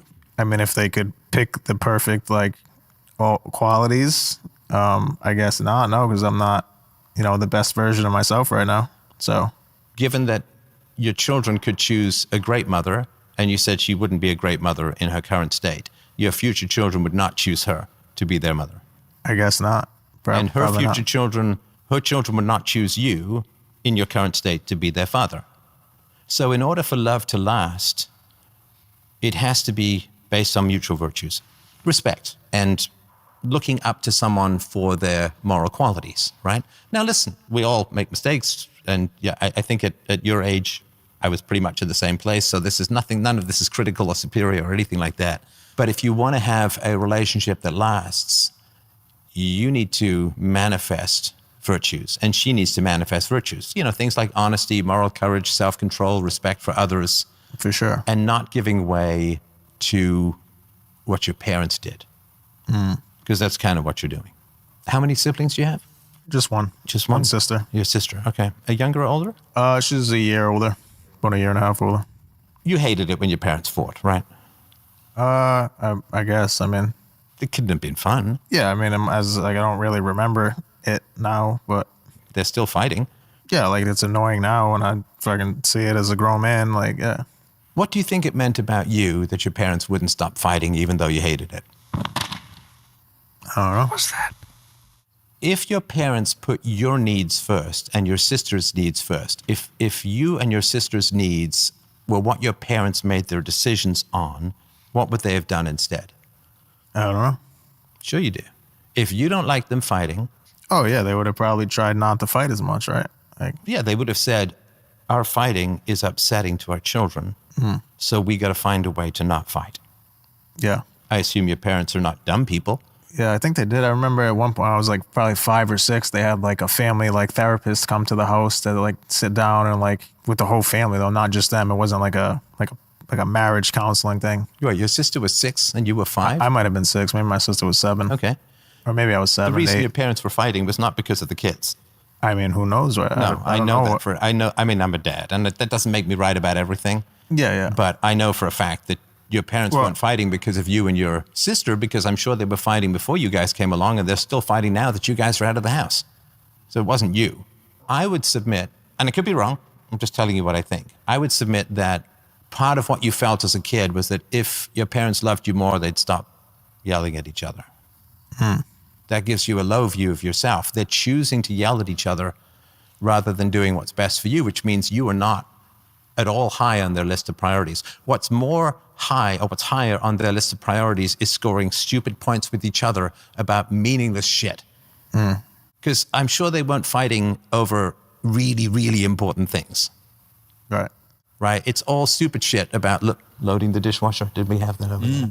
Yeah, Just stupid shit like loading the dishwasher, or the fact that there can be some spatter when you cook with meat sauce. She loads it in a way that makes it totally... You might as well not be using the dishwasher. For the tines of the forks specifically. unimportant stuff in the big scheme of things. Like nobody gets to the end of their life, is lying on their fucking deathbed and says, man, I wish I'd thought more about the dishwasher. Right. So the stuff, what was the kind of stuff that your parents would fight about that you can recall? I don't know, just whatever, anything. Just stupid stuff. Anything and everything. You left your shoes in the wrong place, whatever. or why don't you ever put the cap back on the toothpaste tube? Just So your parents chose petty fights that escalated badly, which were very difficult for you and your sister. That's a lack of love. Now, and I'm not even saying that's your perception. That's a fact. Right. That if they loved you enough, they would have stopped fighting, which meant they would have gone to relationship counseling. They would have, done whatever, right? If they'd have taken, 1/10 of the energy they put into fighting and put it into therapy, they could have solved this pretty quickly, because anger and pettiness and vindictiveness, those things actually respond quite well to therapy. And you can do a lot to deal with that in a fairly quick way. Anger management is one of the most effective things that therapists can help people with. So they could have done that at any time over your childhood, and they could have done that any time since. Are you still in your 20s? I'm 30. I just turned 33. Nice head of hair, bro. No, so they're still fighting, right? For sure. It's not every day, but no, I get it. Yeah. So why do you think they stayed with each other? Well, it can become an addiction, like a trauma bond or something. Trauma bond. It can also be, I'm not going to back down because whoever quits first loses, and I'm not losing to you. So it could just be two people who refuse to back down and leaving each other. It could also be a deep knowledge that because they're not dealing with whatever shit was underlying that nagging shit, because they weren't dealing with that, deep down they knew, if I leave you and I go out into the world and I meet a new person, what's going to happen?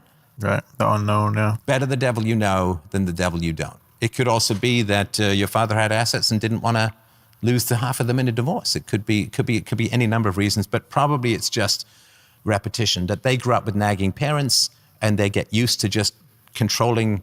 When you grow up in a chaotic and unmanageable situation, which was your parents fighting, you get used to managing chaos. You get used to managing your feelings about chaos. So I talk about this in one of my books.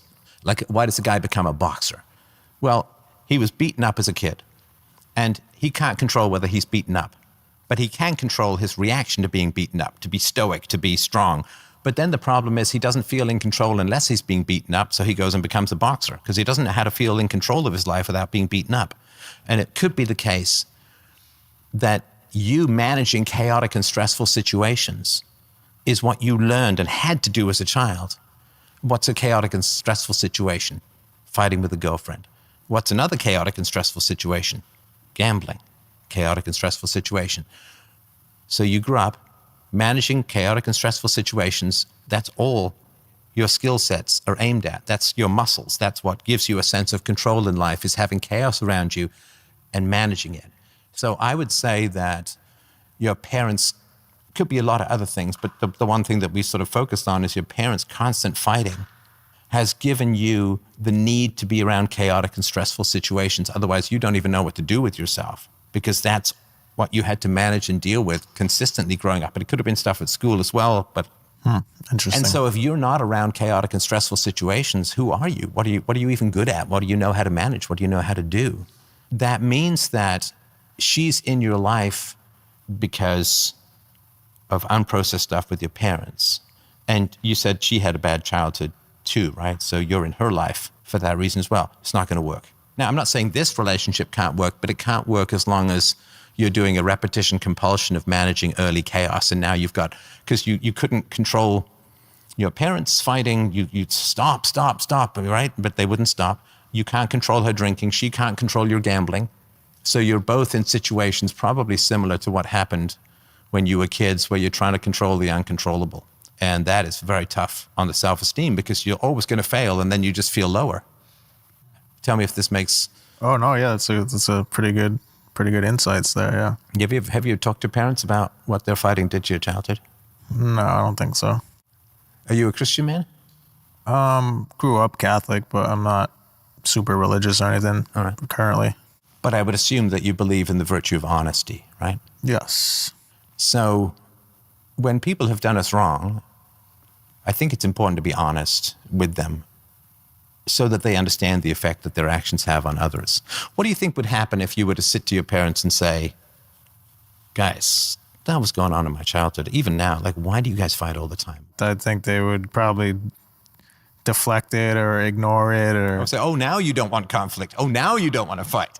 Yeah, no, I mean, like, they wouldn't, like... No, they would, like, I would say that to them. So they would minimize it, but they would say, well, what do you think it was like for us kids? I don't want to speak for my sister, but what do you think it was like for us growing up with two parents just yelling at each other? I've had similar types of, not really conversations, because I try to honestly not even, like, I don't really get along with either of them right now. So even though, unfortunately, I'm living in their house and basically forced to live there or be homeless, the few times I have mentioned it is kind of like when my mother would say, like, oh, that's so, like, you don't remember any of the good stuff, you know what I mean? Instead of, like, actually acknowledging it or, like... But does she accept that the bad stuff happened? I guess. I don't know. I got even my sister, who now lives in Florida and has a couple kids herself, but when she was, here 6 months ago, 9 months ago, whatever, she also said something similar, like, you guys should get divorced or not be together. And, like... Well, Joe, when was the last time in your life that you had, let's say, 6 months of a peaceful life? Maybe when I was 24, 25, when I was fully sober. I struggled with some drug addiction stuff in my, like, early 20s and stuff that, nowadays all I do is smoke some weed. So then when I was, like, 24, I, like, went into, like, the 12-step program and was, like, fully sober and clean for, like, 8 months and, like, doing yoga and meditating and, reading, like, Deepak Chopra and shit like that. And you like, weren't in any chaotic relationships? No, I was though. I did start gambling at some point during that, though, so I was still gambling eventually, so. Do you want a peaceful life? Yeah. Yeah. I think so. Okay. Well, I think that the price for a peaceful life might just be an honest conversation with your parents. Now, I'm not saying right now, because you're kind of dependent on their food and shelter, right? Right. But when you get back on your feet, because if people have done us wrong, we tend to think it's our fault. But kids think it's their fault, right? This is what I was talking about with the woman earlier. So kids think that it's their fault when their parents are fighting. And they think, if my parents, and I'm not saying consciously, but deep down, they think, if my parents loved me more, they'd stop fighting. And that's true. If they had loved you and your sister more, they would have said, we can't do this to our kids. We can't be stressing our kids out this way, because half the time you don't even know if they're going to stay together or not, or you don't even want to come home, right? If you've got kind of parents just shrieking at each other and stuff, right? And they'd also say, we don't want to model that this is what a marriage is to our children. Your sister's married, right? Yeah. And how's her relationship? I think good. But it can't be much of an enticement for you to want to get married if you have your parents' marriage. Like, would you want to be in a marriage like your parents? No. No. But I would say it's probably hard to know how not to be in a marriage like your parents, because you're kind of not the same exactly, but it's not dissimilar with your current girlfriend, right? I guess now that you've pointed it out, yeah. It's so if we've been given a template, right, and it's like, this is what marriage is, right? I'm sorry about that. Because you're doing a gambling thing in front of a gambling guy? Well, no, he mentioned gambling, and so I'm sorry? He mentioned gambling, so I booted up Lucky Larry's okay, if you can just let us finish the convo, that would be great. Sorry. That's what you asked me for. Yeah, so I mean, look, I really appreciate you talking about this stuff so openly. But I would say, if you've been given a template of relationships by your parents and you don't want that, but you don't know how to be different, but you have a sex drive as a healthy young man, then you're going to be drawn into relationships that are going to be similar. In the same way, I only know how to speak English.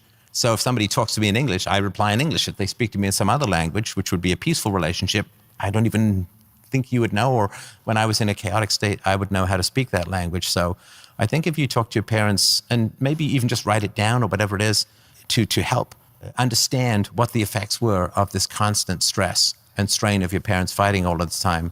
Yeah, no, I would definitely take you up on that.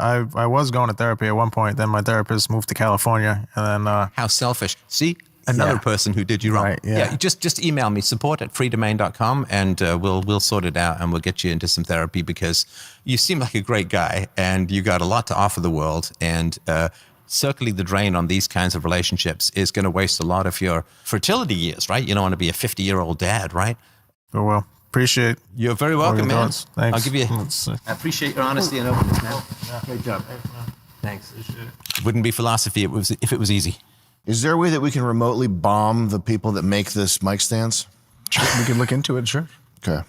Are you still an anarcho-capitalist? Hasn't the online crowd moved away from that? What do you say to all the young authoritarians now that everybody wants to deport the cheap foreign labor using the law and don't care if it hurts business?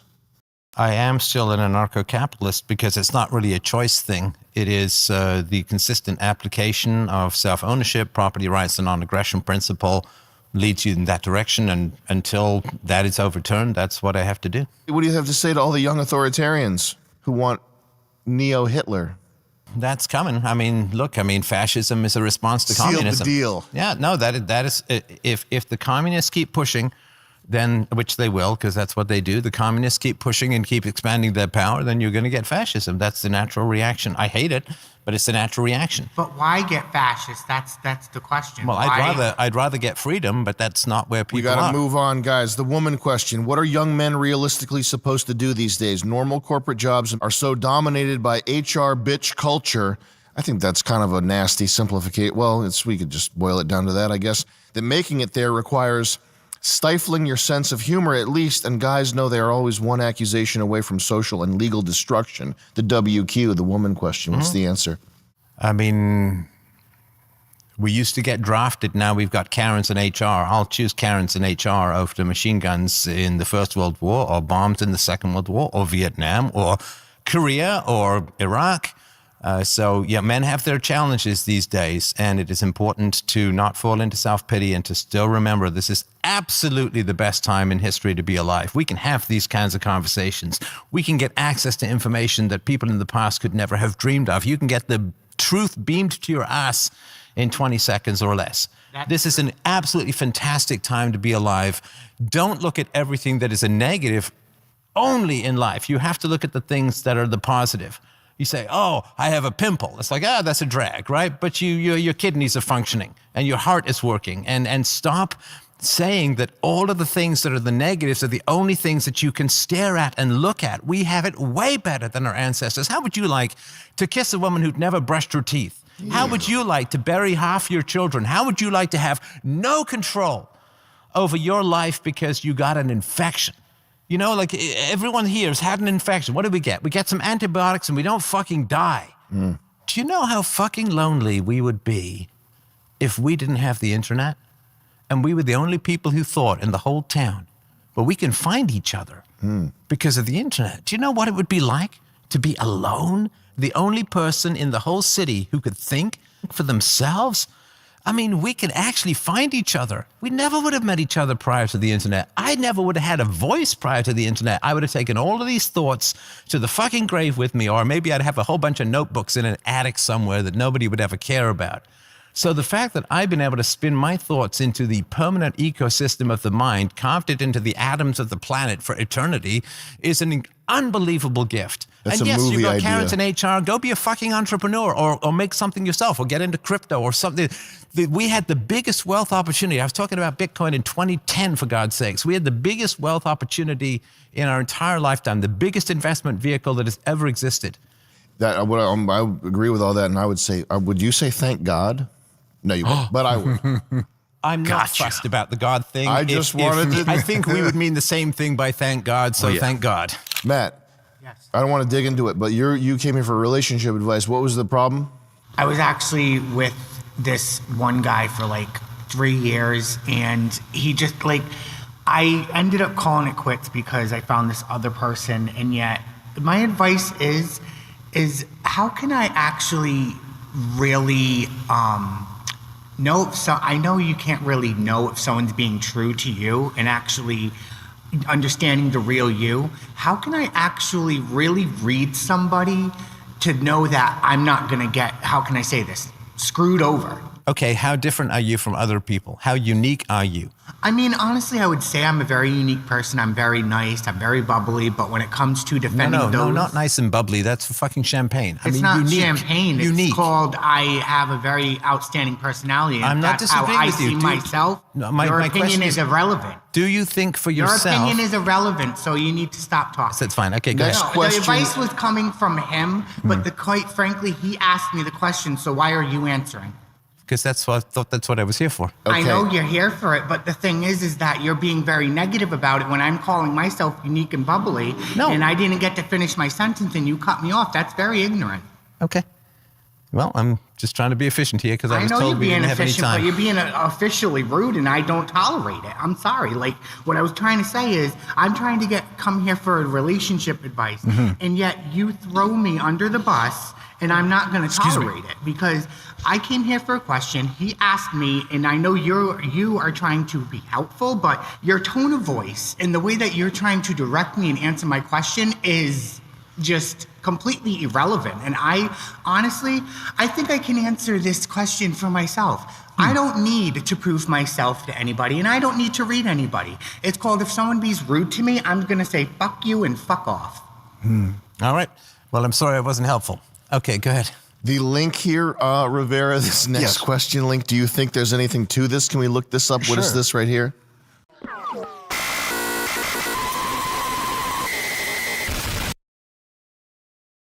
Internet's fucked. All right, moving on. I'm going to read some question stuff. If they just skip them if they suck. If you could rewind 10 years, what would you change? Buy more Bitcoin. What's the biggest lie society tells children? Society exists and is morally superior to reason. Is comfort making people weak? No, I think what's making people weak is battles that men can't objectively fight because they're all subterranean and reputation-based. And, I'd rather have a duel than reputational destruction. It's the fact that we fight in this sort of feminine, subterranean way rather than out front as men. I think that weakens men because we are designed to have more direct combat. Isn't it okay for combat. people to be comfortable, but not too comfortable? That's what I'm asking. Got it. Should people unplug or fight inside the system? I think that's a false dichotomy. I think that you should just use as big a platform as you can, whether it's personal or social or internet, to speak as much truth as you can and recognize that people who will not accept the truth, you can never be close to because you're just fencing with ghosts and propaganda. They're NPCs. Like, you can't love a robot and you can't love people who don't think for themselves. So, did dating apps destroy pair bonding? I believe that. No, destroy a lot I think hedonism. So we are sold hedonism instead of pair bonding because it lowers the birth rate. And so when you're young, you're offered a university, and then you have debt, and then you have useless jobs, and you're told to have a career rather than pair bond. And certainly the university part and the usually bullshit made up jobs are more fun than digging in, becoming a good person, marrying someone you love, raising children. So I think we're sold hedonism, which is the pleasures of the flesh absent the responsibilities of parenthood. And people are grabbing at it left, right, and center. What's the most joy you've ever felt? Marriage, parenthood, philosophy, really. Is there one moment you can narrow it down to? It's going to sound kind of corny, Sam, but honestly, like right now, like just being alive in the moment. Because the happiness can only exist in the moment. And I'm really enjoying this evening. I'm really enjoying this conversation. This is the best moment of my life because it's the only moment I'm having. Top 3 favorite movies? Fight Club. Hell yeah. Great movie. Jaws. And A Room with the View. A Room with the View. It's an old Merchant Ivory movie from a novel by E.M. Forster. All right, fuck it. Matt, let's pull up a chair. Can we get Matt in the mix here? Yep. Does he have the Rode mic on? Yep. Great products from Rode. Oh, sorry. Steph, that wasn't intentional. All right. Rode Audio. Our friends in Australia. Stupid fucking dirty animals. We'll do that. Now you got to lead me through this here. We're going to coach Matt. Oh, I thought Matt didn't want the coaching at the moment. He's here. He's got to get it. I got to get it. Yeah. I'm sorry. I don't want to feel like it's a hostage situation. No, I'm so sorry about that. There's no choice. It's just I just had that question, and I guess it's just with my bipolar and stuff. It just kind of made me think another way, and I do apologize. No problem at all. But the thing is that I was seeing both of them at the same time, and I just didn't know who I wanted to be with. And I just basically cut it off with him, and then I basically cut it off with that the other person. So yeah, now I'm single, but I know I'm a very unique person, but am I the one that's broken? Am I the one that needs to fix myself? Because I'm not actually it's like I am ready for a relationship, but and yet, am I truly ready? Like, how do you actually know if you're really, truly ready for a relationship? That's what I'm actually really desperate, really wanting to know. Like, am I seeing it all in a different way that's not right? Or am I just conflicted or confused? That's like, it just joggles and it's like alphabet soup in my brain, put it that way. Yeah. I don't know what is it that you want from a relationship?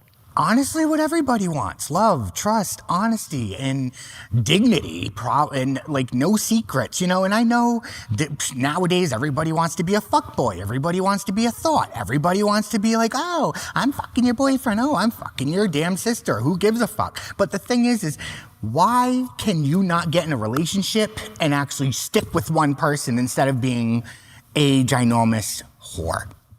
Well, that's why I was asking the question, and I'm not saying you're not unique, but you need to answer that question for yourself. Yes. Because the reason you don't replace someone is they're irreplaceable. Yes. And I know that's kind of an obvious thing to say, right? Yes. So if you know that what you have to offer cannot be replaced by anybody else, then you feel that you're worthy of love. And if the things that you're offering, I know that they are good things like virtue and integrity and courage and responsibility and all of that. Because I want the actual real relationship. How are you choosing people? That's the question. I mean, honestly, I go for personality. I go for how they treat me.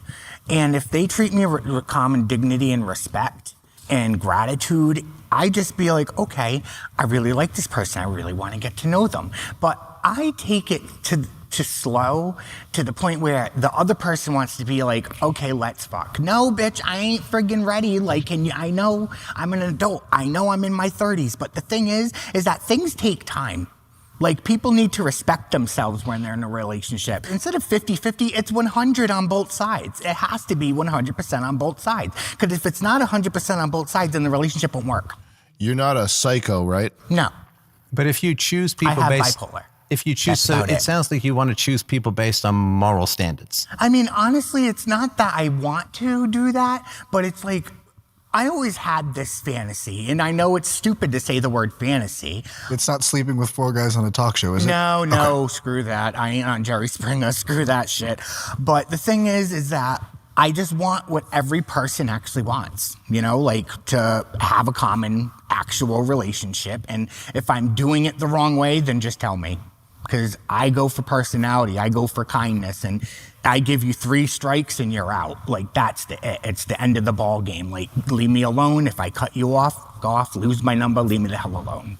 Is part of bipolar, is it lashing out with psychotic anger? Often? Yeah, I kind of have anger issues, which I will admit I just diagnosed 2 years ago, and I found out that, you know, having bipolar is also challenging and being in a relationship. And sometimes I'm just like, I sit back and I'm like, did I really snap at that? Like, that's really stupid, and I get mad at myself. So it's just like, it's very conflicting, it's confusing. So maybe with you guys here, it's just like, it's making me realize that I do need to work on myself. Maybe I need to work more on myself before I can actually put myself out there, maybe. Well, it could be the problem is other people. Well, how was anger modeled for you when you were a child? Well, let's just say my parents were on and off because my mom was she had the 7-year itch, put it that way, every 7 years. And she would cheat on my dad with ugly ass men. And my dad would forgive her. You know, basically they've been divorced for basically 20 years now. And as I grew up, I always looked up to them because I seen them be sweet. I seen my dad hold hands with her, you know, all that happy hunky-dory shit. But now, since I seen them how they divorced, and I actually blamed myself when I was younger, but, you know, later on in life, my mom and my dad explained it to me, you know, you weren't, you know, you were young, you were a teenager when it happened, who gives a crap, you know? But we're happy, that's all that matters. And I'm like, okay, so now who the hell am I gonna actually look up to actually have a real relationship? And I'm just saying, do I need to look up to myself? Or do I actually need to have a role model to have that? Okay, but my question was, how was anger modeled to you as a kid? Because we all get angry, right? Yes. So when you saw people get angry, And what did that look like? Veins popping out, getting angry, like, get out of my face, like always. And was that your mother or your father or both? Basically, it was mostly like my father, because he literally he was always working 3 jobs, and he was very, very, very irritable. So it's like if we did one small thing wrong, he's just like, ugh. But now through the years, he sat down and talked with us. So basically he's not so angry anymore, but way back as growing up, he had no choice but to be not as fully like angry or anything, but he would be like, I told you once and I'm not going to tell you again. Like seriously, seriously, I will ground you if you don't listen. He was the tough kind of father, but he had to show his anger off. Do we have any calls we could hit? Secrets of the Millionaire Mindset presents Get Rich Quick. All this could be yours. Give us a call on 434-2255-726. You could be making up to $4,917 per week. Now you can get your copy of Secrets of the Millionaire Mindset for just $19.99 for a limited time only.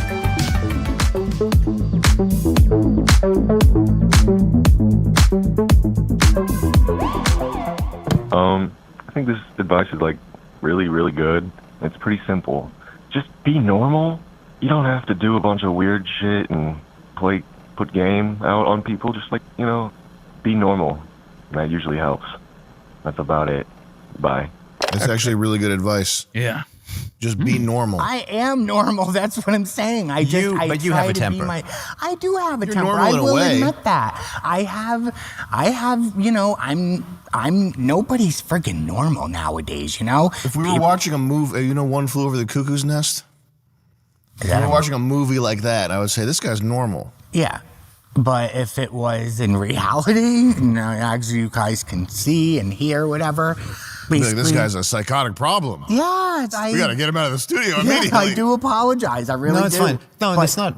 Just it's an observation, not a criticism. Yes. Now, it's interesting, though, because you said that your father had to, or I think that you excused your father's temper. Yes, I excused it, but I observed it a lot to the point where it kind of might have absorbed me in my head mentally. Therefore, when growing up, I would always nitpick, and I just instantly lash out and be like, "Okay, you want to fight me? Let's go." I would say that whatever we justify, we repeat. Yes. So if you felt that your father's anger was justified, you'd be more likely to repeat that anger yourself. Okay. If you say to about your father, listen, we all get angry. There's nothing wrong with getting angry, and it's actually a very good thing to express it. But if you said your father was like veins popping and like really angry, and if you feel that was justified in him, it's going to be tough to restrain in yourself. If that makes sense. Yes, I do actually. It does actually, because his father was very, very angry. He was a very angry and aggressive person, and also an abusive person. I think that rubbed off onto my father. Therefore, he thought he had to be aggressive and angry. So therefore, your point actually does. You actually have a very strong. I am a 38-year-old chopped unk in a situationship that is long distance with an art hoe who is of similar age and probably has BPD. What do you suggest I do? Do I continue with this toxic texting? Hell no. It's too, no. It's too late. You got to get a 6-pack. You got to fix this immediately. You got like 2 years to fix your shit. But if you don't have a woman that's making your life easier, it's game over. You got to kick the habit here. You're 38. It's time to stop playing around with these nasty. But why can't he act? Wait, he said it's a situationship and it's long distance. He's 38 years old. He needs to get a woman. He can't be playing around with some BPD could be borderline personality disorder, which is the worst. You can't fix that. Nobody can fix that. Nobody can. And that's the kind of people, like, if you leave me, I'll kill myself. That's kind of people. That's a true Cutters psychotic and, person. You cannot be do into that shit? Hell no. No? No. I mean, honestly, I was getting death threats like a couple years ago, and that's a situation I don't want to talk about. Nice. But let's hit it. What's up with that? I rather not. Oh. Anything juicy to tell about it? No. What about hypothetically? What happened to a friend that happened to? Yeah. Still no. I'm sorry, I ain't gonna share it because it's a very personal matter. But the long story short is, I quit drinking. I got the help that I needed, and the death threats are done because even though the death threats were so severe, I did want to attempt, but I would never do it. That's the thing. You said I it. Sorry about You that. would never do what? I would never try to hurt myself, but it's like in my mind and at that moment with all these death threats, I was afraid people coming after me. I was afraid I was gonna die. So it's just like, you know what? Why don't I just do it for them, you know? And then my parents came to me and they're like, you need to go to the hospital. You need to get help. And that's when I got diagnosed with bipolar. It's like you were in the movie Game. No, death threats are designed to put that self-deletion algorithm into your head. And it sucks. It really sucks because it was torturous. I was getting death threats through text message. I was getting death threats through calls. And I kept calling the cops and they're like, we can't do nothing until bodily harm happens. That's fucking crock of shit right Who's the there. guy that was in the game? Which game? The guy that Nick Mullen does the voice of all the time. Michael Douglas, The Game. Right. You ever see that shit? Douglas. What if I was gay and had AIDS? Almost. Can you say something crazy to end the show? A sign off? Promote MDE TV. What's the craziest thing you could say? Craziest thing I would say is Shock us. supercalifragilisticexpialidocious That's and not have what a I very meant. fucking happy whatever night and let's end this show. Guys, thank you so much for watching. The incomparable, the massive Stefan Molyneux. I feel very lucky right now to have this man in my vicinity. He's an internet legend. Whether you like him or not, you got to admit, he was there. He did the damn thing. Stefan Molyneux, thank you so much for being here. Thank you for your honesty and your courage. Thank you, everybody. It was a great conversation. I appreciate it. Well, You're welcome. You'll be finding Jesus soon. We'll talk about it. I'll convince sounds him. ominous. I'll send you off with Find Jesus soon. I'll have Give me you and 30 minutes. Valentine have a 30 talk more about it. minutes. I'll convince him. Don't Yeah, you worry. hell yeah. Bring you down to my level. Jamaica soon, boy. All right, guys. Be well. Take care of yourselves. Figure something out. If you're 38 and you got some piece of trash, you got to get a six-pack. You got to do something. You got to do something. You got to do something. The urgency. You need to have urgency. You really want to live the rest of your life like this? Come on, man. Think and then act. Put it that way. I don't know about that. See you later. All right. Steph, thank you so much. You're very welcome. Thank you for the invite. The Sam Hyde Show.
my hospital bed, let me dream now. Don't wanna listen to the robots in the hallways with white coats. No. Would someone please tell that machine to pour that morphine in my throat?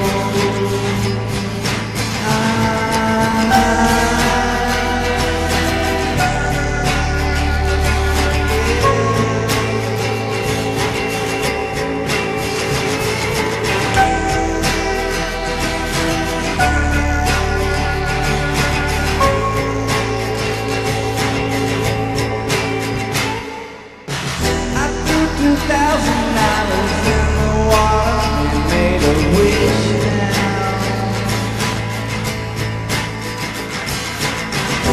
But my wish dissolved quicker than the money I fished out. The day has come, what's done is done, and now I breathe in this cold air.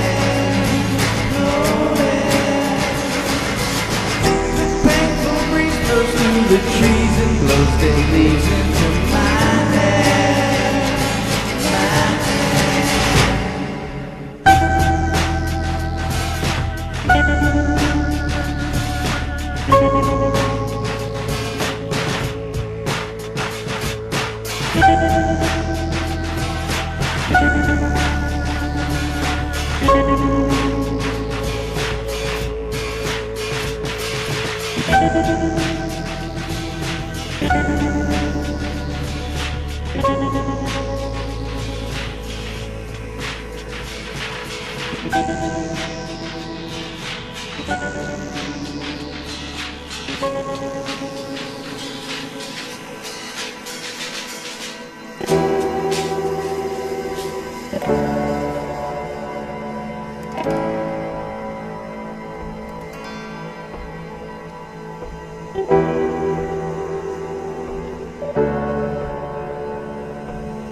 So as I sit under the bridge, I'm looking down on this highway.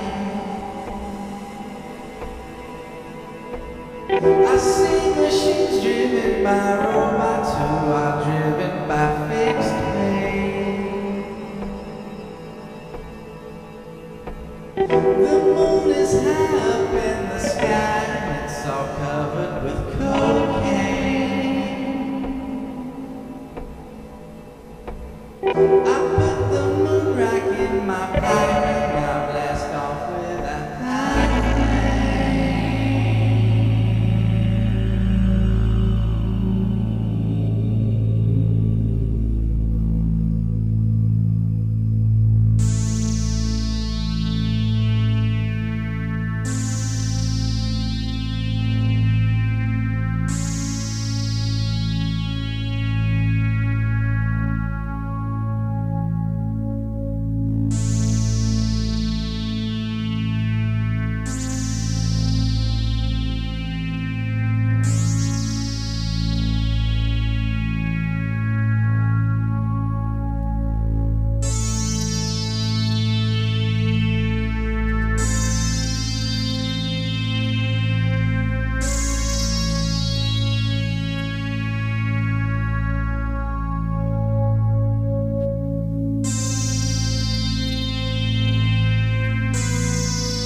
The person you're trying to call is currently unavailable. To answer your call at the present time, please leave your name, number, and a quick message at the tone. Thank you. The spiders, they make webs in my head to cradle my brain. Stop rocking that baby, don't you know that I'm dead? Just flush that hoop down the drain. Once the fire burns past all your nerves, you won't feel a thing. With a fork I digested my curse, then I became deranged. Demon in a bottle poured it into my mouth. There's cells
rose up in flames.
Nos bureaux sont fermés.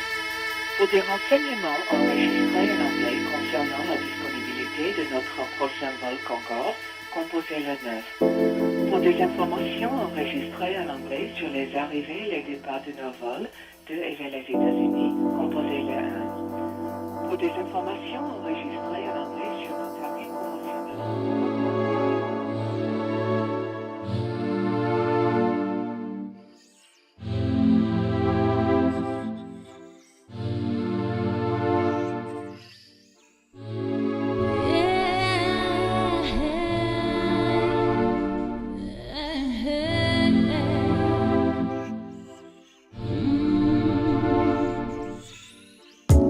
Everything I want to be, so free.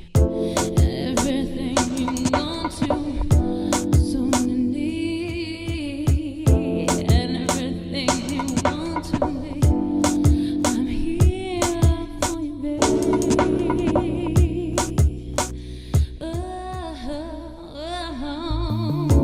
Everything you want to be, so free. Everything you want to be, want to be, want to be free. And I know that you got to, from this moment on. Pour des renseignements enregistrés en anglais concernant la disponibilité de notre prochain vol Concorde,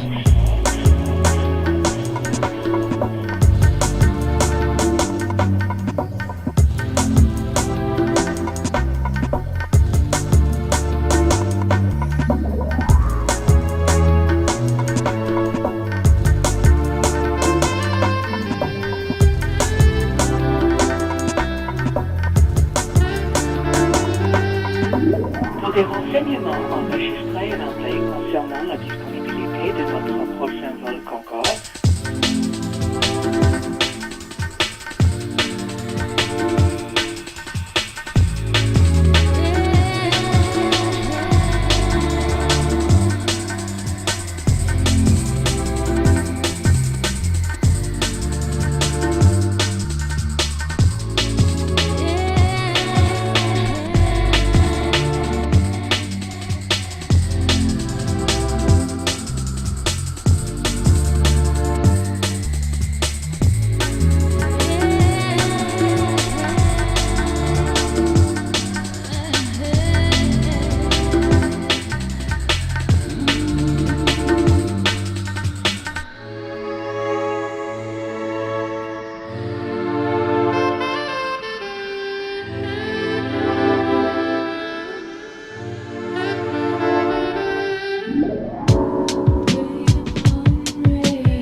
lift up and fly.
variation of parameters, this is the answer.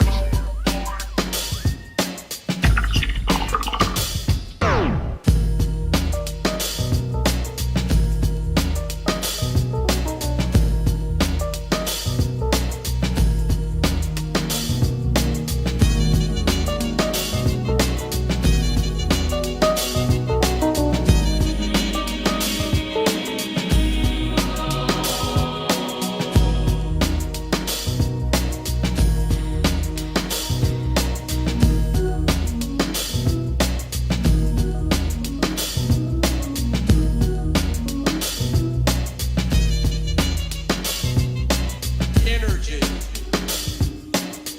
Now I'm going to tell you a little few ideas I have about energy, because I believe a lot of people don't have the energy they should have because they don't know how to create or how to control energy. First of all, there are two types of energy. And we as a human being, we have a body and we have a mind. They are one unit, but both of them together have the ability to create tremendous amounts of energy.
le mal en faisant l'amour, et ça pas mal de fois. T'as joué au mal en faisant ta cour, tes grands airs d'opéra. Des filles plaqués contre le jour comme des bêtes à sucer. Pâte à rêver, prête, cuire au four, servir sur lit glaçon.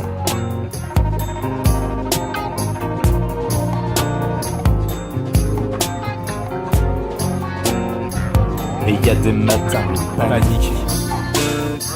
T'as une petite souris dans le zoo. T'es en état d'amour clinique. Tu prends l'eau.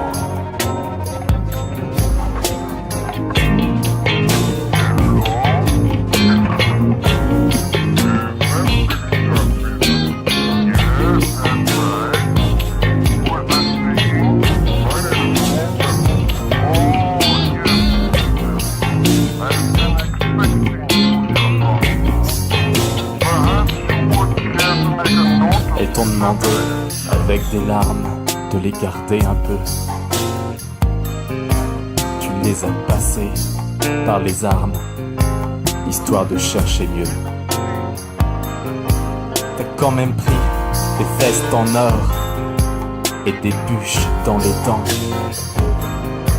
Des mots de la fin signés dehors et qui font froid dedans.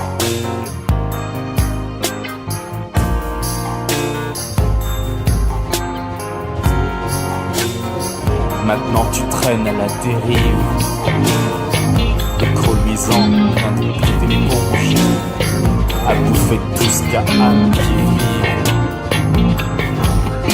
Tu replonges.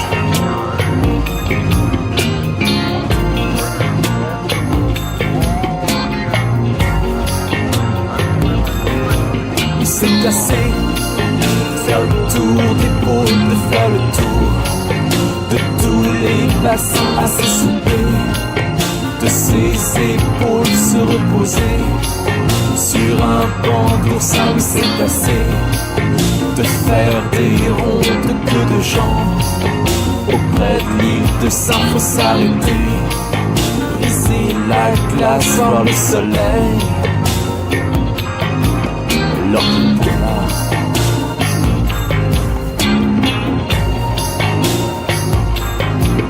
L'orque polar.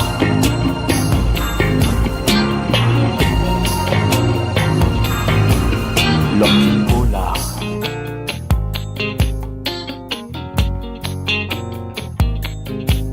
L'orque polar.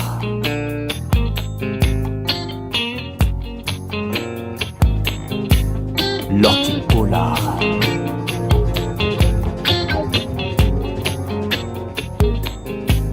L'orque polar.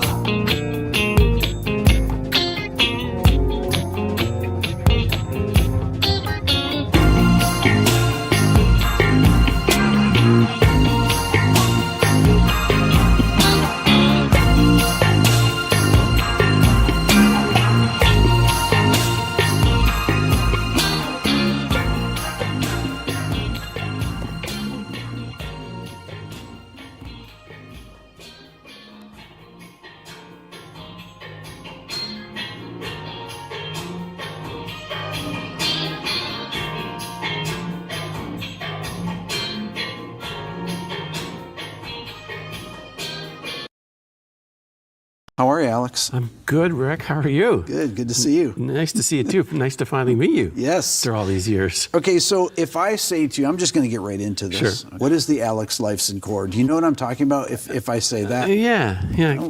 I guess it kind of goes like this. Yes.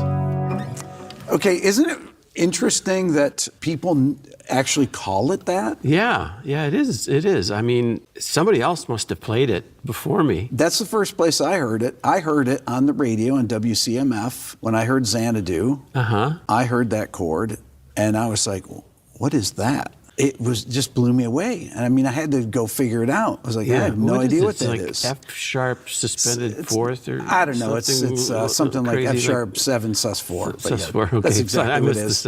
With a third. So it's. I mean, sometimes we call it a F sharp 7 add 4. I just call it the Lifeson chord. That's it. The Lifeson chord is great. But you know what? It came from. Yes. When you get into to that in Xanadu. Yeah. There's that whole sequence where you're using all those drone strings. Yeah, so they're not, complete bar chords. They're just open. But you actually have so many cool chords like that. Like in La Via Strangiato, you have that dun dun. Yes. That's just beautiful. No One at the Bridge from